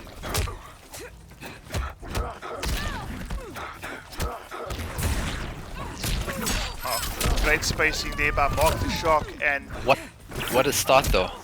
Yeah, no, absolutely. I mean, he can smell the blood now as the Shark. He can smell the blood, and he's going full out on the attack now because he's closing in. And I think having reset the bracket, oh, great flawless block coming through there from Mark the Shark. I think having reset the bracket, he just, as I would like to say, he's starting to feel all Beyonce up in here. He's feeling himself. Optimal combos.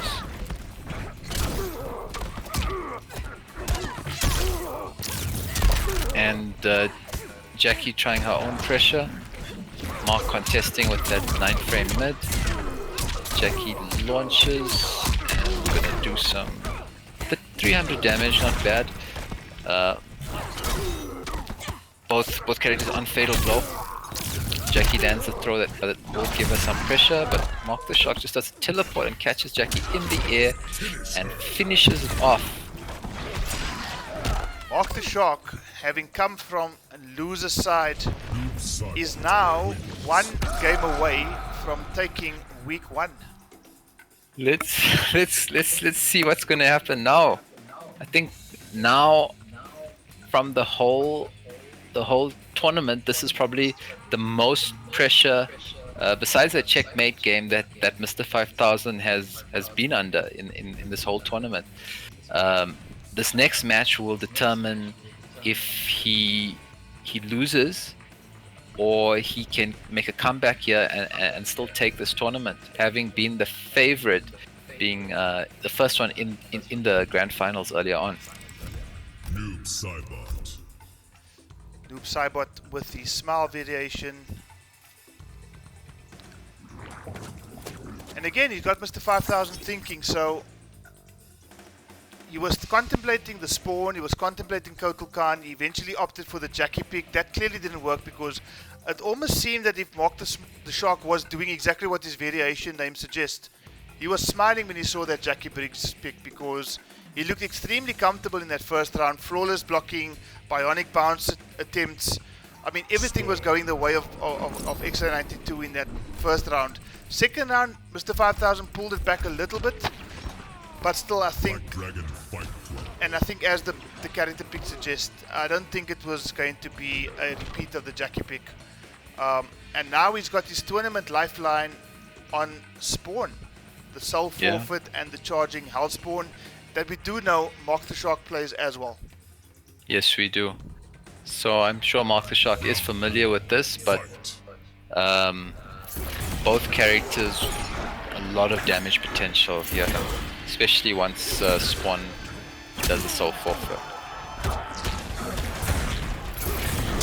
What I always find interesting about the Soul Forfeit move is which round does the Spawn player decide to cash in on the Soul Forfeit, because the activation lasts for the round that you activate it in, but the sacrifice of an offensive meter lost the whole game for the entire match. Yeah, I think third round's the best time. Or when you smell the blood in the second round having won the first. Yeah, but I think you have to be sure. Right now, both characters on Fatal Blow again. Mark the Shark in the lead here, but Justin, beautiful confirm. Up and confirms into the Fatal Blow. Geomatics is Mr. 5000, takes round number 1. So I think his intentions are quite clear, having used that Fatal Blow at the end of round 1. He wants to level this as soon as possible. Oh, and that's going to be a fair amount of damage, 302 damage. With that 2 down 2s. But extra 92 now dishing out some damage of his own. And bigger than 334. Justin getting a forward 2 string into a combo. Mark the Shock breaks. Both characters trying to get somewhere. Justin like changing the timing of that projectile, making it more difficult to guess whether he's going to stop at 1 or 2. Right now has Mark the Shark just where he wants him and finishes it off with a projectile, getting his second game in the bracket reset. So is this a game 5? This is a game 5, better, and I mean, what more could we want? Yeah. Grand final, bracket reset, going all the way down to the wire. Match number 5 in the bracket reset. 2 of Africa's strongest, fiercest Mortal Kombat 11 competitors going head to head. We couldn't ask for anything else. This is the final match. Yeah, this is the final match of the tournament. This is the last possible match you could do, and this is very exciting to us as commentators, and I'm sure to everyone else watching.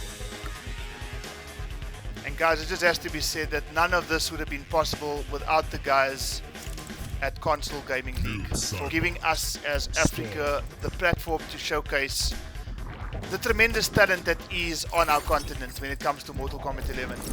And you're seeing 2 of the very best in grand finals of Konsole Combat Southeastern African Edition, week number 1 of 4 qualifiers taking place throughout the month of March, with the grand finale taking place on the 29th. Guys, weekly it will be at 1 p.m. Eastern Standard Time, 8 p.m. Central African Time. And here we have it, guys. Game number 5 of the grand final bracket reset. It's all or nothing now. Mark the Shark has swapped variations. He's ditched the smile variation. He's now gone for mash. No need for Cetrion right now. And just to everyone at home, this is like Charlie Wolf was saying, this is just the beginning. So more CGL to come week by week. Mr. 5000 lands a forward 2 and basically finishes it off, winning the first round and on tournament point.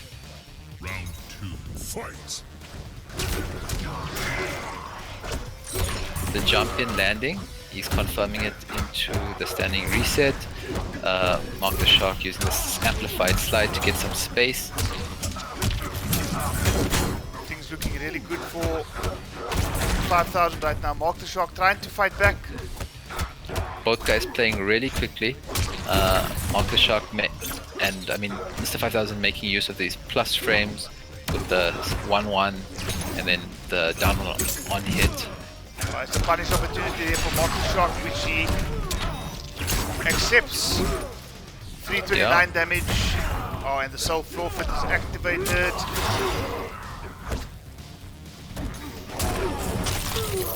Ooh. So now on both occasions he decides to throw back there and not go for the crushing blow. Well, this is a problem for for Mr. 5000 now, because the final round of the final game, he's got 1 bar of offensive meter.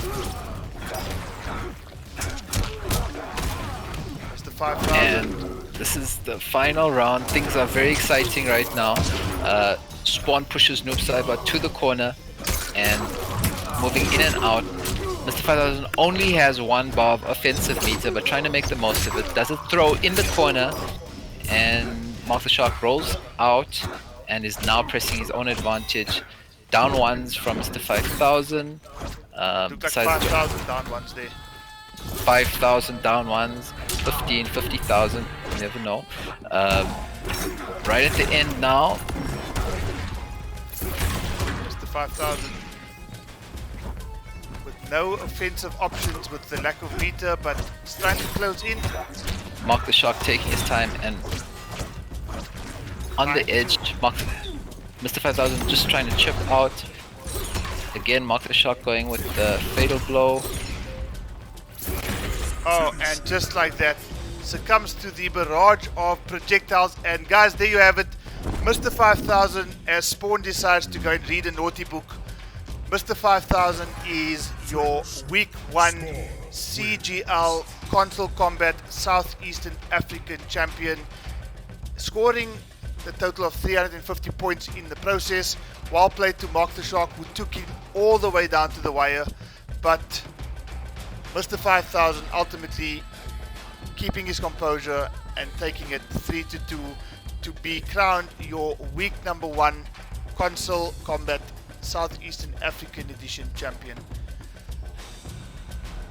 Jim, Mr. 5000 doing an incredible job with Al Simmons, Spawn, and winning this tournament, CGL Week 1.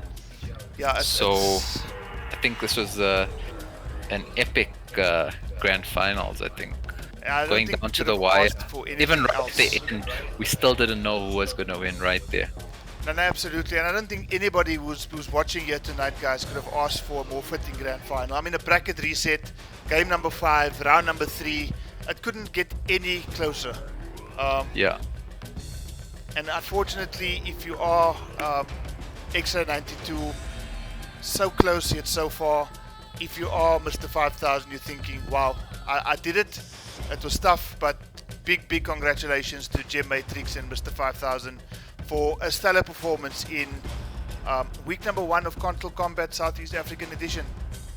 Mr. 5000 probably saying, "We take those," and he did take it. He took week number 1, and I'm sure he's very excited. We are all excited to host this CGL 4 weeks and then a top 8. So all our players are also excited, and we are just happy to be able to show what we can do on this type of a platform. Yeah, and I mean the platform, it has to be said, big thank you. Sounding like a broken record, but it can't be said enough, Parasarama. Big thank you to Konsole Gaming League, who reached out to us as Africans and said, here's a platform for you guys to showcase. Months and months of planning, and it's finally here. And yeah, guys, in chat, everybody who tuned into the stream, we hope you really enjoyed it as much as we did. Very proud moment for us. And speaking of us, if you are interested to see what we are doing, please do not forget to, let's see where we are. There we go. Follow at FGC_Africa on Twitter. All the details regarding Console Gaming Leagues, Console Combat, the Southeast Africa edition is available there. Our Match Arena details are available there. You can follow me as well. You can just go into, there we go, at Charlie Wolf GAM1, proud member of FGC Africa's administration team, and also tournament organizer and host. Just so much happening on the African scene right now, guys, and CGL has come to the party. Thank you so much, really appreciate it. And to the players, especially the week 1 champion, Gem Matrix as Mr. 5000, well played, congratulations. You get a whopping 350 points going into the second qualifier happening next week, Monday, the 8th of March, 1 p.m. Eastern Standard Time, 8 p.m. Central African Time, 8 p.m. Central African Time. And yeah, you know, week 1 is just finished and we're already excited for week 2. So guys, it's been absolutely fantastic hosting the stream tonight. Paris Ramos, thank you so much for your knowledge, your commentary, and just, yeah, being part of this wonderful occasion. Thank you, Charlie Wolf. It's really always a pleasure sharing your them input with you. And yeah, it's not the first time that we've been on the commentary disc together, and I'm sure it won't be the last time.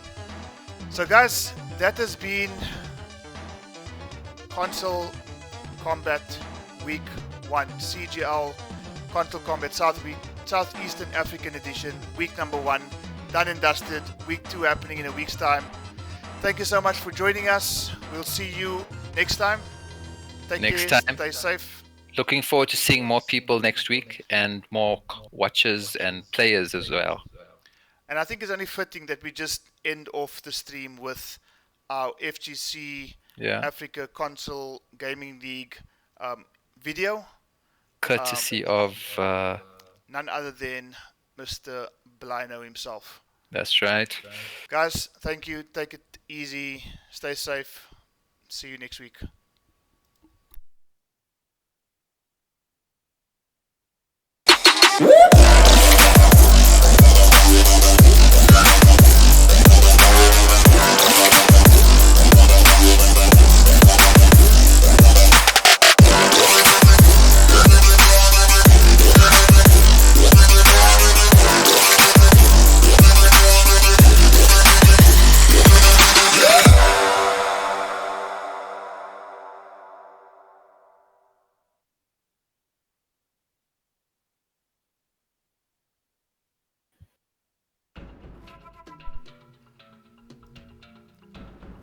Perserama,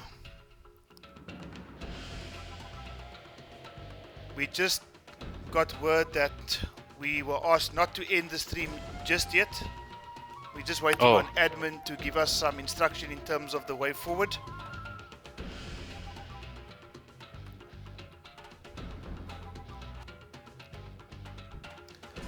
But while we're waiting on that instruction, Para, just a summary of tonight's action. I mean, highlights, lowlights, I think there was a bit of everything. I think, yeah, in terms of highlights, it's as high as you could get with the excellent gameplay we saw with the, I think, climaxing with that Mr. 5000 set with Mark the Shark. And also lowlights, I think, all the unfortunate DQs we had. For me, that's probably the lowest light that there could be in terms of what we do not want to happen, but unfortunately had to happen, I guess. So I think certain things cannot be avoided, and players and we just have to move on. But I think that was probably disheartening a bit for us as fans as well, because we're not only commentators, we're fans of all of these matches as well. Okay. Yeah, no, absolutely. Probably, yeah. Lowlights, definitely the DQs, the few that we did experience. Unfortunate, but those guys will come back stronger. And True. Yeah, we've actually been asked to join the chat, Para. So I'm going to terminate our camera screens. I'm going to leave the stream active, and we will get into the chat. So guys, thank you for joining us. We'll see you next week. Cool. Bye, everyone. Bye-bye, guys.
What's up, guys?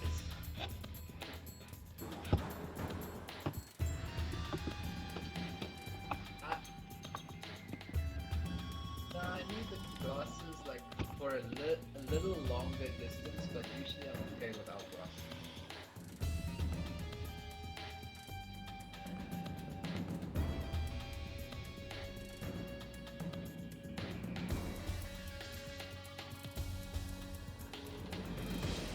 Got check.